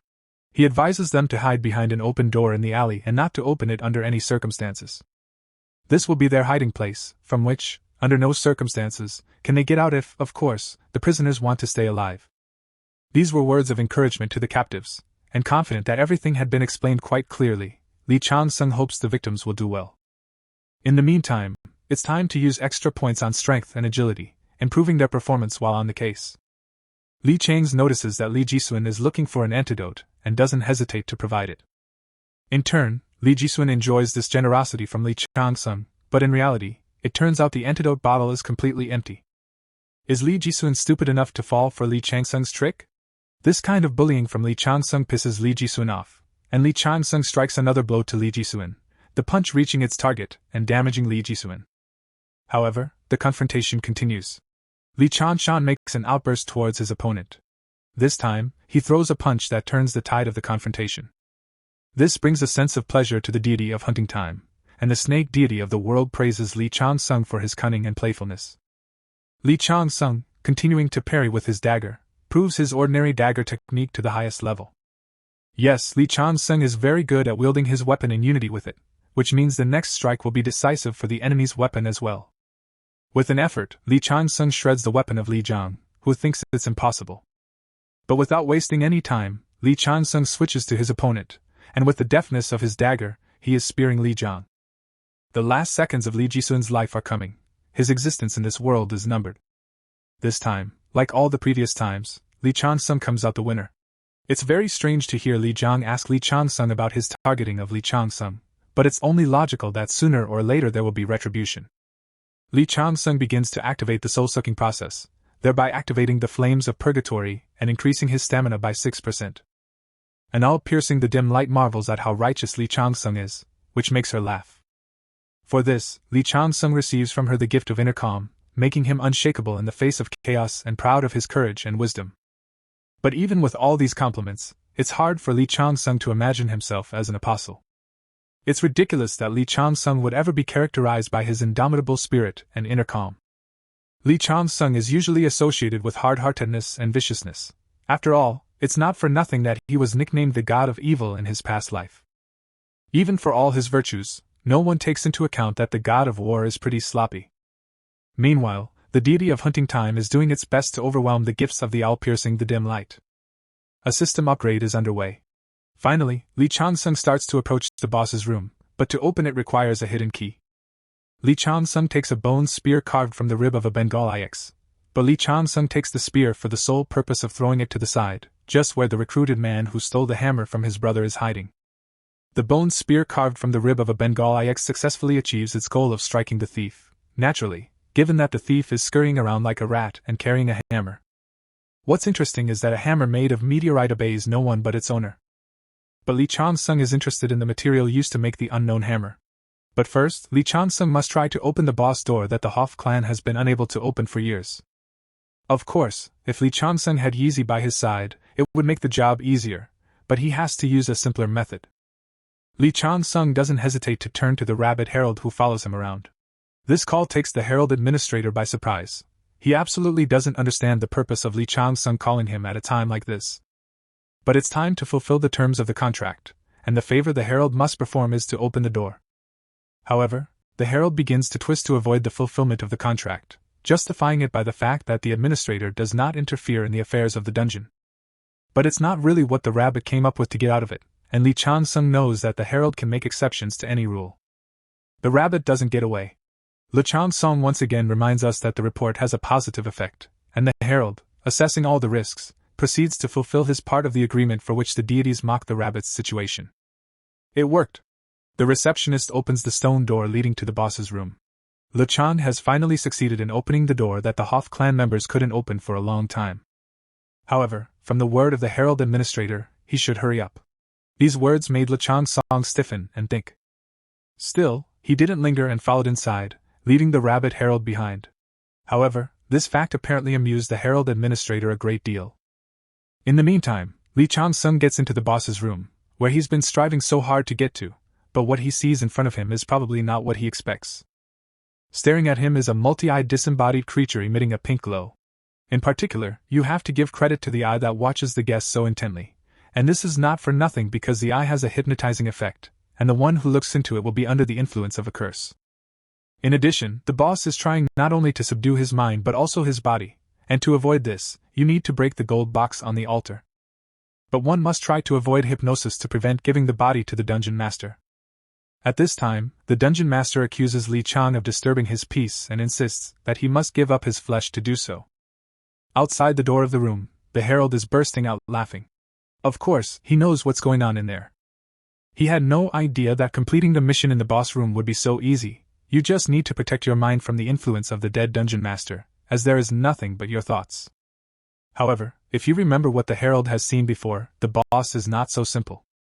It's not just a dead tomb master, it's the monstrous beast, which means that Lee Chang-sung, as an ordinary rookie, is unlikely to pass this test. And what right does Lee Chang-sung have to do that to the herald, the dungeon administrator? Because of that, Lee Chang-sung deserves one, and it's time to say goodbye to him forever. But at this time, Lee Chang-sung begins to activate his indomitable spirit and inner calm that protects his mind.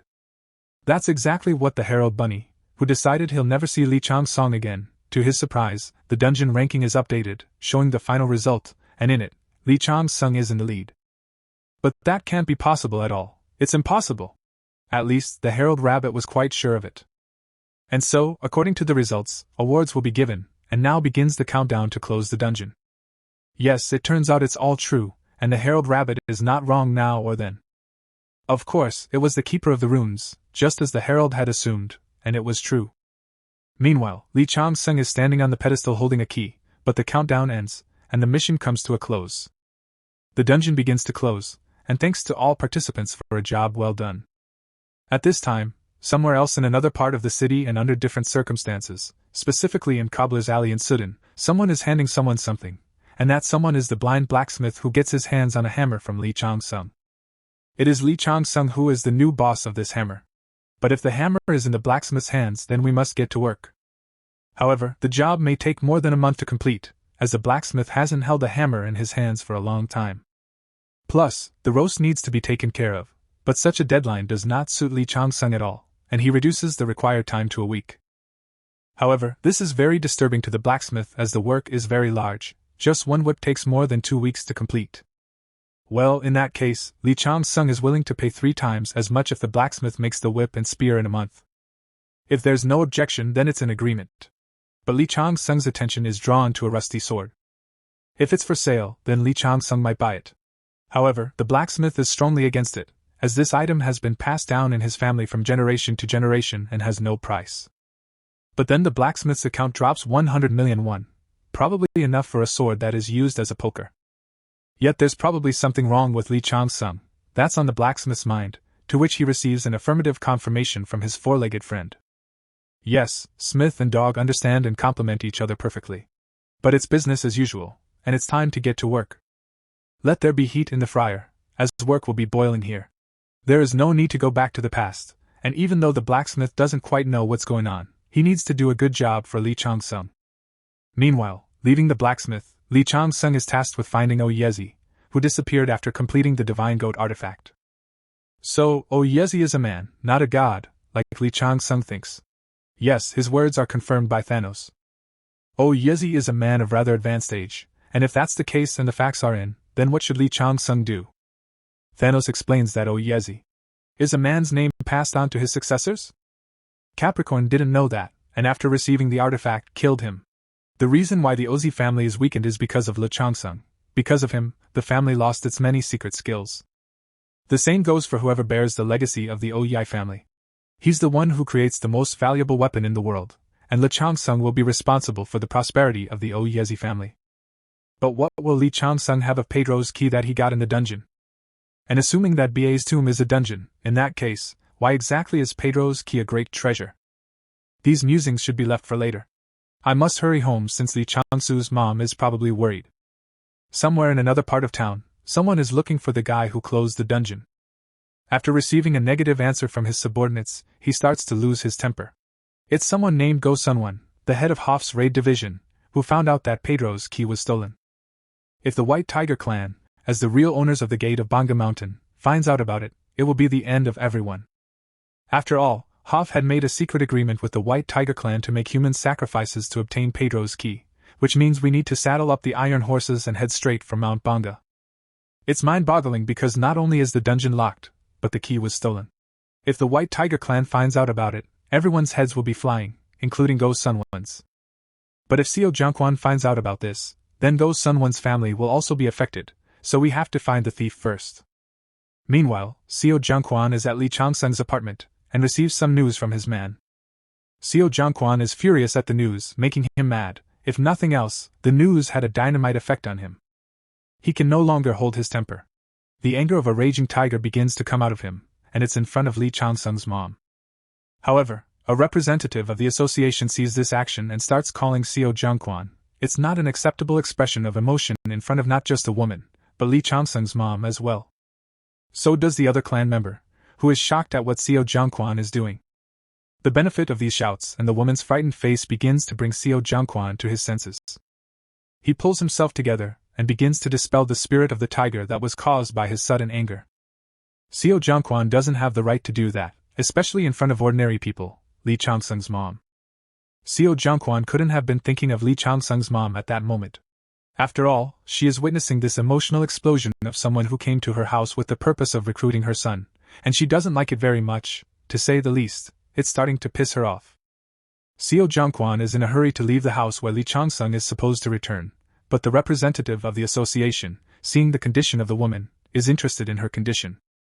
However, he receives in response that everything is fine and there is nothing to worry about, since Lee Chang-sung's mom is aware that those who have awakened live in a different dimension than the civilians. After hearing her words, the association representative is once again convinced that what she knows about Lee Chang-sung is true. And as much as mom wants Lee Chang-sung to be untouched, it's probably just a dream. In that case, they have nothing more to talk about, and she asks the uninvited guests to leave. It's all because of the stupid prank of Seo Jungkwon, the leader of the White Tiger clan. But can the new arrivals just leave without even looking at the newcomer? Then the representative of the other clan recalls the words of his niece, asking him to bring Lee Chang-sung to her. If Miss Cha and Mr. Jin plan to stay to wait for Lee Chang-sung, they can have coffee. With no particular modesty, Mr. Jin orders a hot caramel macchiato, for which Miss Cha immediately gives him a sharp kick in the shins, justifying it by saying that they still have work to do. So the meeting with Lee Chang-sung will be rescheduled for another time, but Mr. Jin doesn't seem to get Miss Cha's hint, for which he gets another punch. Since that's the case, the company meeting has been rescheduled. However, Mr. Jin and Miss Cha need to be very careful when they return, which means Mr. Jin can't fall behind his boss by following her around. But then something catches Mr. Jin's attention. Looking at Miss Cha, he becomes alarmed by the expression on his boss's face, as it is too serious. Then Mr. Jin sees a text message come through on his phone. According to the information received, people have been found in the Changnanga area, where Mount Banga is being sacrificed. Help is needed. That's something Mr. Jin doesn't expect to see on his phone, but he has to hurry to keep up with his boss, as he really doesn't want to stay in this place. Meanwhile, on the way to his house, Lee Chang-sung looks at the rusty sword he brought with him with interest. Answering the question of the deity of hunting time, he is sure that what is used as a poker in the mythical brazier is hiding something about himself, and it's barbaric to use such. Such a divine artifact called the Yuchang sword, if used properly, will play a good role. This sword, known as the Yuchang sword, is one of the 9 blades that the first Ui forged, but without fulfilling the requirements, its abilities are hidden. These swords are of great value. For example, for the sword of Jinlin in Arcadia, a bloodbath broke out. Back then, 2 empires and 6 kingdoms were wiped out, and now Yu Chang's sword was being used as a poker. It is known that in the beginning, the sword of Yu Chang was wielded by Assassini. Because he spilled a lot of blood, it is considered the sword of evil. However, not much is known about its form. Also, legend has it that Ui was named the divine artisan because he could not tolerate blood. However, whether the first Ui or his successor was the original user, all the patterns on the sword have been erased, and it is now just a myth. Then, Lee Chang-sun begins to wonder about a question that clearly interests him, so he decides to turn to the system window to satisfy his interest, which can't help but please the divine entities. In fact, if Lee Chang-sun gets the chance, he'll use it to collect all 9 famous swords. In his musings, Li Chang pulls out a bone spear from the rib of a Bengal ibex. He starts to get the feeling that there is someone else beside Li Chang's, and most likely this time, as in the past, Li Chang's premonition will not fail. So he decides to speak first and launches his attack by throwing a bone spear made from the rib of a Bengal ibex. However, the spear stabs into a tree without hitting the target, but just at the spot where Li Chang's opponent's head was. Even though the previously known clan representative was skillfully hiding, Li Chang's managed to suddenly attack him. Meanwhile, Li Chang's continues to pound away at his opponent. Once again, Li Chang's eyes lit up with a light that distinguished him from an ordinary person. Of course, this can't go unnoticed by the clan representative. He sees Li Chang's eyes light up with an unearthly glow while Li Chang's is already obsessed with the clash and is preparing to strike. Li Chang's dagger is already cleaving the air in close proximity to the clan representative, and suddenly he meets resistance. Li Chang's opponent is the one who deflects the blow with his dagger. The clan representative realizes he's not the newcomer everyone thinks he is. For a newcomer, there is no such power of strike and skill with which Li Chang's holds his dagger. But the clash continues, where the clan representative only manages to fend off Li Chang's blows. Li Chang's has his own type of attack, quite rough and unlike others. Li Chang's seems to be acting coherently, without any unnecessary movements. It's likely that Li Chang's has experience in real confrontations, and his blade is only designed to take a life. That's not typical of a novice. It's as if Li Chang's is a first-generation player who has gone through every imaginable and unthinkable challenge. After all, the clan representative's goal was only to test Li Chang's, but he has to be extremely careful not to make a single mistake because he doesn't think the niece of the clan representative will thank him for it. But in order not to disgrace himself, he must resist Li Chang's, and for this purpose, as many as 10,000 notes were bent into arrows. It seems that Li Chang's is ready for this turn of confrontation, and with renewed vigor, he begins to lash out at the clan representative, causing the opponent's blade to smash into the ground, leaving him no choice but to admit defeat. No longer daring to clash with Li Chang's, he raises his hands in a gesture of retreat. This confuses Li Chang's, who doesn't understand what the clan representative is after. However, the answer doesn't take long to come. As it turns out, Li Chang's was being tested to evaluate his skills. The information received further stumped Li Chang's. In turn, Li Chang's opponent apologizes for getting carried away with the game and causing misunderstanding with his actions. The deity of hunting time is furious at this treatment and demands that the offender be punished, but first, Li Chang's needs to find out his name. But such informal treatment pisses off the clan representative, while the latter addresses Li Chang's with respect. Not wanting to hide the unknown any longer, Li Chang's holds out his business card. It's written in black and white that he's the head of the 5-star Swords HR department, Wu Yungun. The main reason Wu Yungun was looking for Li Chang's was to invite him into his clan. If you recall, their patron is the god Apin, the god of wealth who guards warehouses and household assets. However, such a ridiculous encounter doesn't make Li Chang's happy, but more importantly, how does Wu Yungun know him? However, Wu Yungun's clan isn't the only one that wants to win Li Changsun over to their side. Apparently, Li Changsun shouldn't underestimate the clans just because they're players. However, Wu Yungun doesn't have much time, and he's already done too much, so he needs to reschedule the meeting. Li Changsun can contact Wu Yungun if necessary. Hunting Time is not happy with this outcome. Therefore, between the deities of Hunting Time and the snake that coils around the world, there is an altercation, and someone is going to get hurt today. But Li Changsun doesn't pay any attention to them, and tries to remember where he could see. Wu Yunnan, only one thought that flashed by, was able to distract Li Chang's song from his musings. If Wu Yungun is prowling around here, it's likely that they came to his house for sure. Mom will be worried, and soon after coming home, Li Changsun catches his mom on her feet.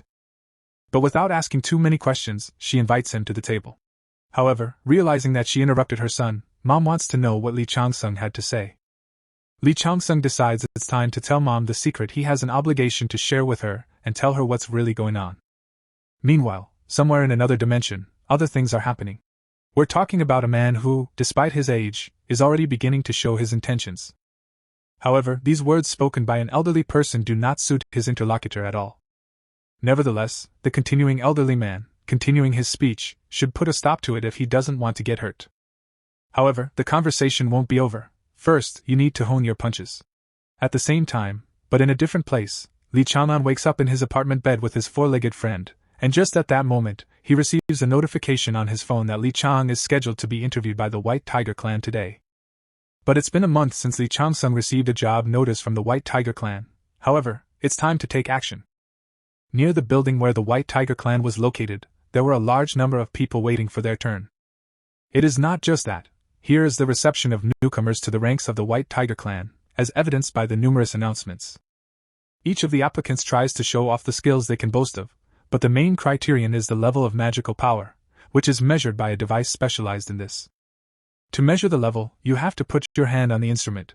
That's what Li Changsun, who is a newcomer, does. But what happens next leaves everyone present confused. As soon as Li Changsun touched the device, it immediately exploded, causing thick smoke. Since Li Changsun's magic power level can't be measured, the device simply malfunctioned. Therefore, a gauge that is a higher level than the previous one is required, and it once again makes everyone present shudder with the shock they received. Also among those interested in Li Chang's identity is a certain person, a person whose face is completely hidden by a mask except for one eye. At this time, another device is brought in, and Li Chun, whose number is 131, is asked to take the strength test again. As soon as the tester says his name, among the crowd runs that many people know the name, or at least have heard of it. But some people even recognize him under a different name, which can't be Li Changsun, a.k.a. Tyrant. He wore these clothes on purpose to be less conspicuous. Yeah, it's probably that tyrant who quit Cyberport and drank himself to death. At least that's what they say.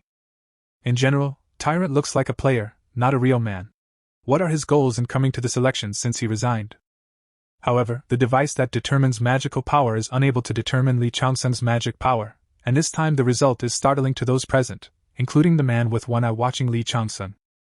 Meanwhile, the device shows Li Changsun's rank, which can't be 25, and his magic power still can't be determined.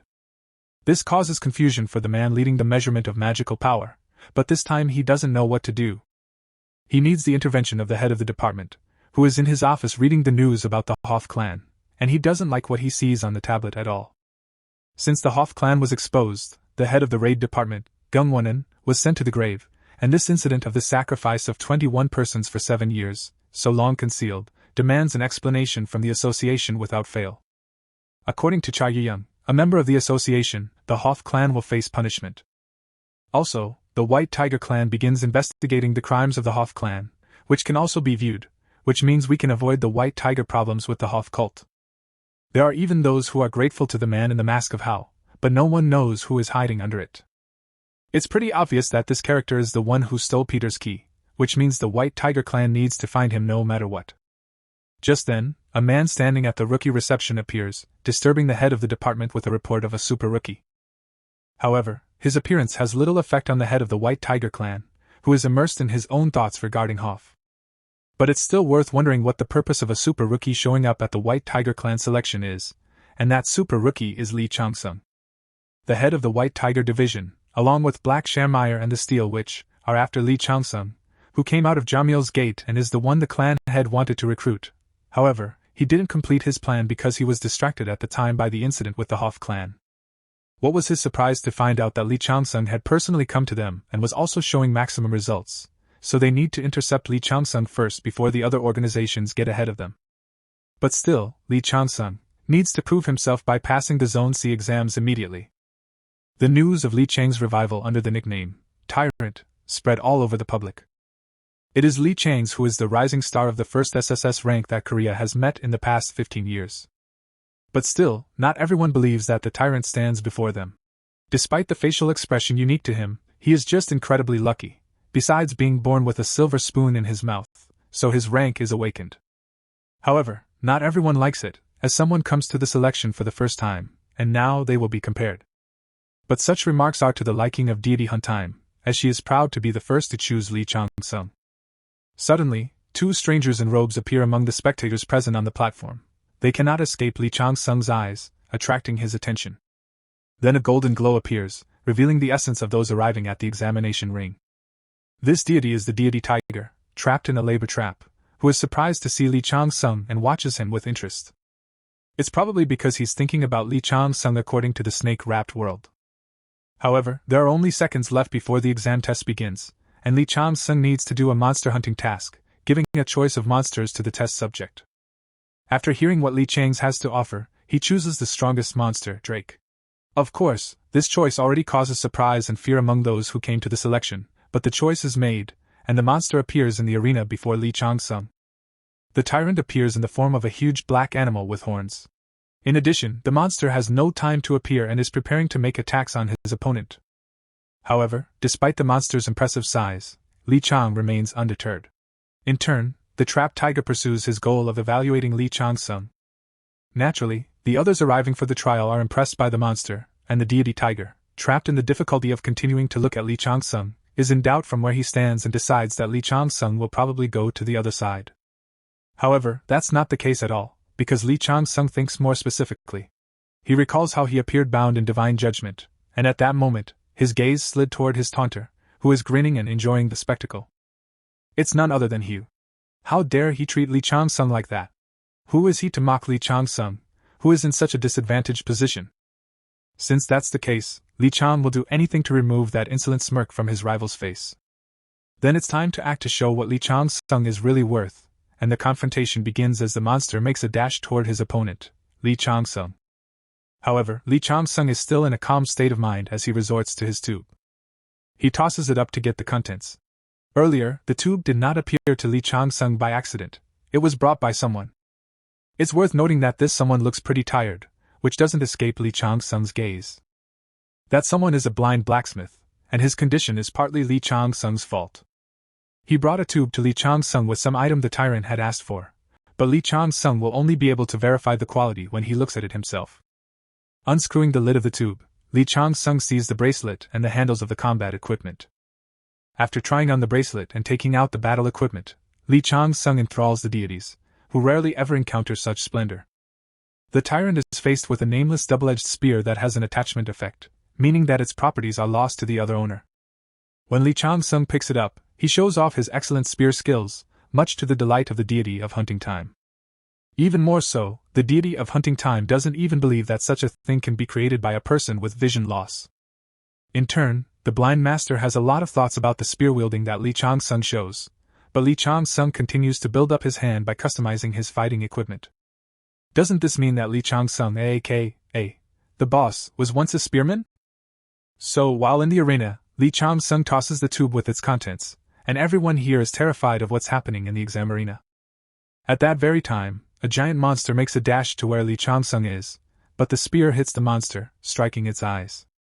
Of course, this kind of thing amazes those present, and they can't believe their eyes as Lee Changsun does it. The same feeling arises from the deity tiger, trapped in difficulties, because according to park leader, Lee Changsun's words, he has amazing agility, which is impossible even for a level 25. So, if Lee Changsun had only a bow, he would have been a top performer in terms of accuracy. That means Leader Park will make every effort to lure Lee Changsun to his side. Meanwhile, Lee Chang uses his spear to turn to the bracelet, which is a whip. The name of this whip is the nameless cat of nine tails, which also refers to the type of tether. It was commissioned by Gaia Ja's successor. It turns out that using not only the spear but also the whip, Li Changsun is preparing to surprise. This time, Li Changsun frees the spear by pulling it out of the monster's eye socket. The nameless cat of nine tails takes up the whip, which he swings at the monster Drake, immobilizing him while holding the whip firmly in his hand. Li Changsun prepares to strike next. This time, the spear, previously pulled from Drake's body, comes into play. Li Changsun leaps and decides to strike the monster, thereby getting behind the monster and aiming the spear at its head. Finally, the spear reaches its intended target and wounds Drake. As a result, Drake gets hit from where he doesn't expect, and it starts to make him furious. Meanwhile, Li Changsun once again makes a leap to deliver another spear strike, being under the impression that the participants cannot understand where Li Chang has his combat equipment because what he does is simply impossible. The speed at which Li Chang acts at level 25, considering that all effects are only gold without exception, is remarkable. In general, the people are facing a real person, or they are a monster themselves, and at this very moment, Li Changsun activates the poisonous blood skill, thereby spreading a paralyzing poison through Drake's body, poisoning him. Now, not only is the monster paralyzed, but there's a good chance Drake won't survive from the heavy bleeding. To avoid continuing to torment the monster and to end the case, Li Changsun strikes the decisive blow. Now, Drake is finally defeated.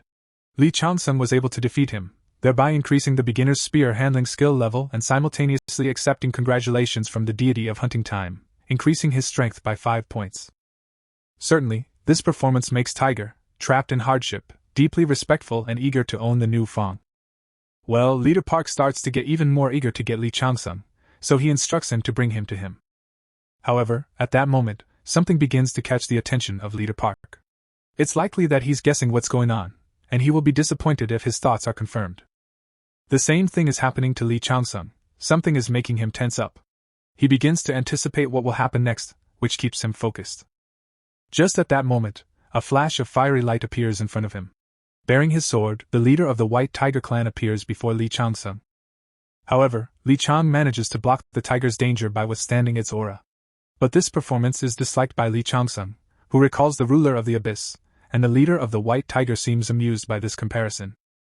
He invites Li Changsun to join his clan, promising to make him a first-class warrior. To confirm his intentions about his plans for Li Changsun, the clan leader decides to show it all in action. Now Li Changsun has a choice. If he responds to the clan leader's lunge, he will attract the attention of the abyss ruler, but it can be delayed. In the midst of Li Changsun's clash with the leader of the White Tiger clan, someone starts to yell at them.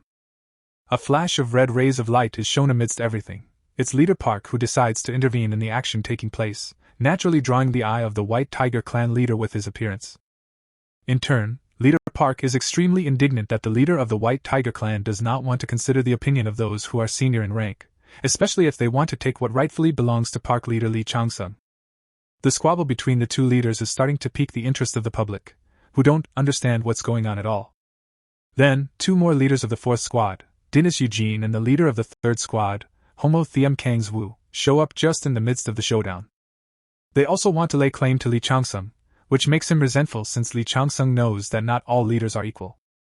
It is likely that there will soon be a scuffle among the leaders in the exam arena because of Li Changsun. In fact, every clan leader is claiming Li Changsun as his own, trying to win him over to their side. The situation starts to go over the edge as threats and insults come into play. However, Li Changsun decides that those who received whose patronage must be eliminated. Just at that moment, in the midst of the quarrel between the leaders, there is a flash of light indicating the appearance of someone else. The resulting outbreak is such a force that the leaders can barely stand on their feet, calming their fervor a bit, including those who are fighting so hard for their rights to Li Changsun. It's clear that everyone is shocked to see who's in front of them. This is the one who hides his face and starts approaching members of his clans. In the end, it becomes clear that in front of those present is Osi Wan, the executive director of the White Tiger clan. Of course, Li Changsun recognizes the person in front of him as the individual who appeared in the examination arena. This person is not only the executive director of the White Tiger clan but also the deputy director. Li Changsun's nose bleeds when he appears, which surprises the deity of hunting time because of his great strength, but Li Changsun realizes that all these effects are due to the fact that Osi Wan is a high-ranking man, and that says it all. Then, Osi Wan begins to condemn those who organize such a shameful spectacle, especially Sango, who, as the eldest, should reconcile everyone. When Sango hears this, he gets excited because Osi Wan is kind of on his side. And it's funny to see the park leader's reaction, so we should take this chance and send everyone to take Le Changzan to the White Tiger clan. However, Oshwan decides to look at the child who caused the altercation differently and takes him away, so as not to offend anyone, thereby cleverly beating everyone and leaving them with nothing. Meanwhile, in Executive Director Wan's office, Li Changshan is given new clothes because the old ones are stained with blood. Looking at Le Changsong's naked body, a TI trapped in a trap of hardship drools while hunting. Time tells everyone to turn away. Oshwan notes the same thing while looking at Li Cheng's body, which indicates that it's designed for battle after passing many tests. The question of what kind of life Le Changzan had is raised because Oshwan had never seen anything like it when he looked at him. Still, it's worth getting straight to the point about Li Changzan, knowing that the patron god of the White Tiger is very interested in Le Changsong, then it is better to ask directly about what he is seeking. It's safe to assume that the young man's goal is to save money. However, this goal is not at all interesting to Le Chang's since he is already very rich. His main desire is that Le Chang's wants to become a member of the strategy department, and Le Chang's knows that Oshwan has direct control over this department. Maybe he wants to find a connection with the authorities, but this news catches Osahan by surprise. Apparently, he didn't expect to hear such a response. To be more specific, the news he received didn't just amuse Owan, it made him laugh out loud. Or to be more accurate, he's just laughing his ass off at what he just heard. It's starting to annoy Le Chang's, who's already getting teary-eyed from Osahan's laughter. However, Osahan realizes what Li Chang's is up to and notes that ambition like Le Chang SS is worthy of the White Tiger clan. But Le Changshong should know that the strategy department is not only the head but also the backbone of the White Tiger clan, and in order to become a member, Le Chang's son has to show everything he can do. Osahan is very curious about how he's going to do it, and without a second thought, Li Chang's son proposes to set a new record on a black and red mountain range. The hero is aware that all rookie trainees are tested on the voice ridge, but he wants to set a new record, more specifically jumping over the training, where he could prove himself to go straight to the dungeon rankings. What Oshwan said earlier is immediately confirmed by Li Chang's. In that case, since Li Changxiong is so confident, it's likely that he's strong enough to question it. But it doesn't seem to be an affirmative answer that Oshwan is voicing, and it makes Li Shengen think because it's possible that Oshwan is waiting for something else. Of course, Oshwan wants to hear something else, and Li Chang's gets a hunch. Perhaps Li Changzan can still offer to clean up the dungeon, and as he suggests, Oshwan is happy with the offer, even though the dungeon is not a good place for training. So, there's something in the Black-Red Ridge that will help put pressure on Owan. So, Li Chang's has to clean it up himself without attracting attention. In that case, having accepted Le Changxiong's terms, Osahan is now willing to dialogue with him. But that's not all because Le Chang still intends to make a request to Osahan, and the request is to be able to use the library that belongs to the White Tiger clan. This is also admired by Osahan, who appreciates the pursuit of knowledge, especially in young people. The clan library is considered the best in the world, so since that's the case, Li Changsong can use it before entering the dungeon raid. Meanwhile, all the headlines are abuzz with news of the resurrected Tran's victories and polls of those who know him personally, and one of the people who's ever had contact with him is M. Plume, whom he rescued from a jam. Also not left out is Lieutenant Park Hyas, who gave him a thumbs up when talking to him and told Li Chang's. Cool. Meanwhile, there's a hysterical shriek in Executive Director Yuan's office. This is Sango crying for Owan to give him Le Chang's son, promising to give him an expressway instead of a life. However, Yuan reminds Sango of the chain of command he must adhere to in order not to fall off the meta leader of the squad. But Sango still doesn't understand why Owan keeps refusing his request, and the reason is that Li Chang's is included in the strategic squad, and now it's up to him to think about who he'll be paired with for the mission. Then, Sango starts to realize what Oshwan is up to but still wonders where Le Chang's son is. Anticipating that this question would come from Sango, Owan made sure to send the hero to a place Sango doesn't like. A few days later, Li Changsung takes on a training session arranged by the White Tiger clan, and once in the dungeon, the Black-Red Mountain range realizes that he has to mop up the entire enormous mountain before him. At that moment, however, his attention is drawn to what is beginning to happen on the mountain. The top of the highest peak of the mountain splits open, and a crimson stream of light spews out. If that's what Li Changsong is thinking when he's watching the eruption, meanwhile, hidden in the bushes is someone who keeps watching Li Changsung, but the bright crimson light continues to eject from the top of the mountain with even more force. Eventually, the ejection ends with the appearance of a bright glow in the sky, and this emergence is so strong that it picks up a wind that tears and swirls the leaves and also sways with force the branches of trees and shrubs, staining them crimson. But is what Li Changsun sees true? Is his theory correct? Some entity flies out of the mountain, having created such a representation, which is Li Changsun's target because it is the cause of the loss of the ridge's original appearance, and must be destroyed. After all, according to the tales, the black-red mountain range used to be huge, and the color matched the name. Li Changsun has a hunch that he's encountered this place in Arcadia before. But then, Li Changsun starts to notice something that distracts him from his thoughts. Turning around, he sees that there is none, and his pursuer is hiding behind the trees. It's weak wind following Li Changsun, and he's angry at being exposed. Li Changsun realizes that he was being watched while he was in the library. I wonder what Executive Director Oh Shun is trying to accomplish with this. Earlier, a few days ago, in the library building belonging to the White Tiger clan, standing in it, Li Changsun realizes that the library is of impressive size, just as Dungeon Master Thanos said. And isn't Hugh the cause of all the controversy that happens in heaven? Since this is the case, the question arises as to what features his supporters, who have received the blessing of Hugh, will be endowed with. It is more likely that his supporters, as well as their patron, will sow discord everywhere, but Thanos adds that it's the least they can do. Extortion and exploitation, with displaying the corpses of their enemies as trophies, are normal for them. To understand what they represent, Li Changsun needs to consult the White Tiger Library, and Thanos can help by giving a list of useful texts. However, Li Changsun refuses the offer, convinced he can find them himself, but Thanos keeps insisting on his help, promising not to disappoint him. Having received consent, Thanatos talks about the Sagittarius zodiac movement technique, which is called the Rook of Sagittarius. These are the 6 martial techniques that represent his sacred powers. Seeing Li Changsun's surprise, Thanos begins to list them.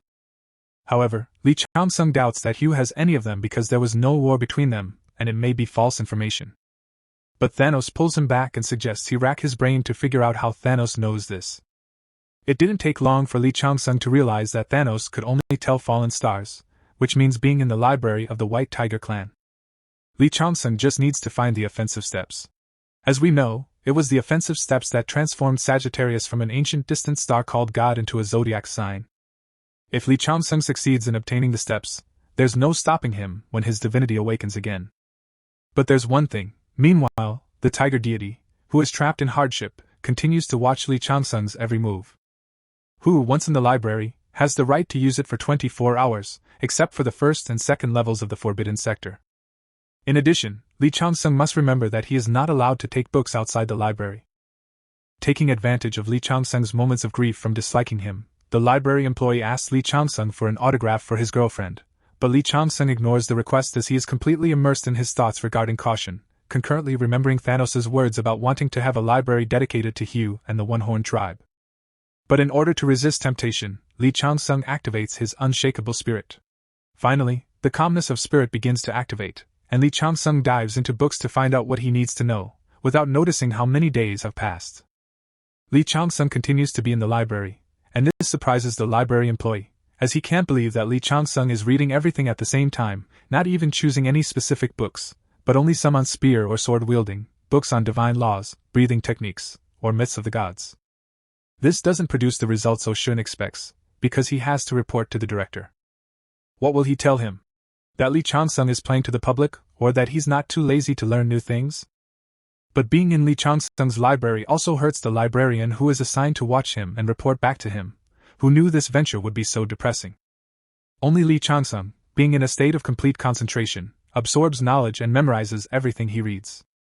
If nothing else, Li Changsun is already in a state of insanity due to too much information absorption, and as a consequence, Li Changsun gets a new achievement called Book-Crazed Maniac.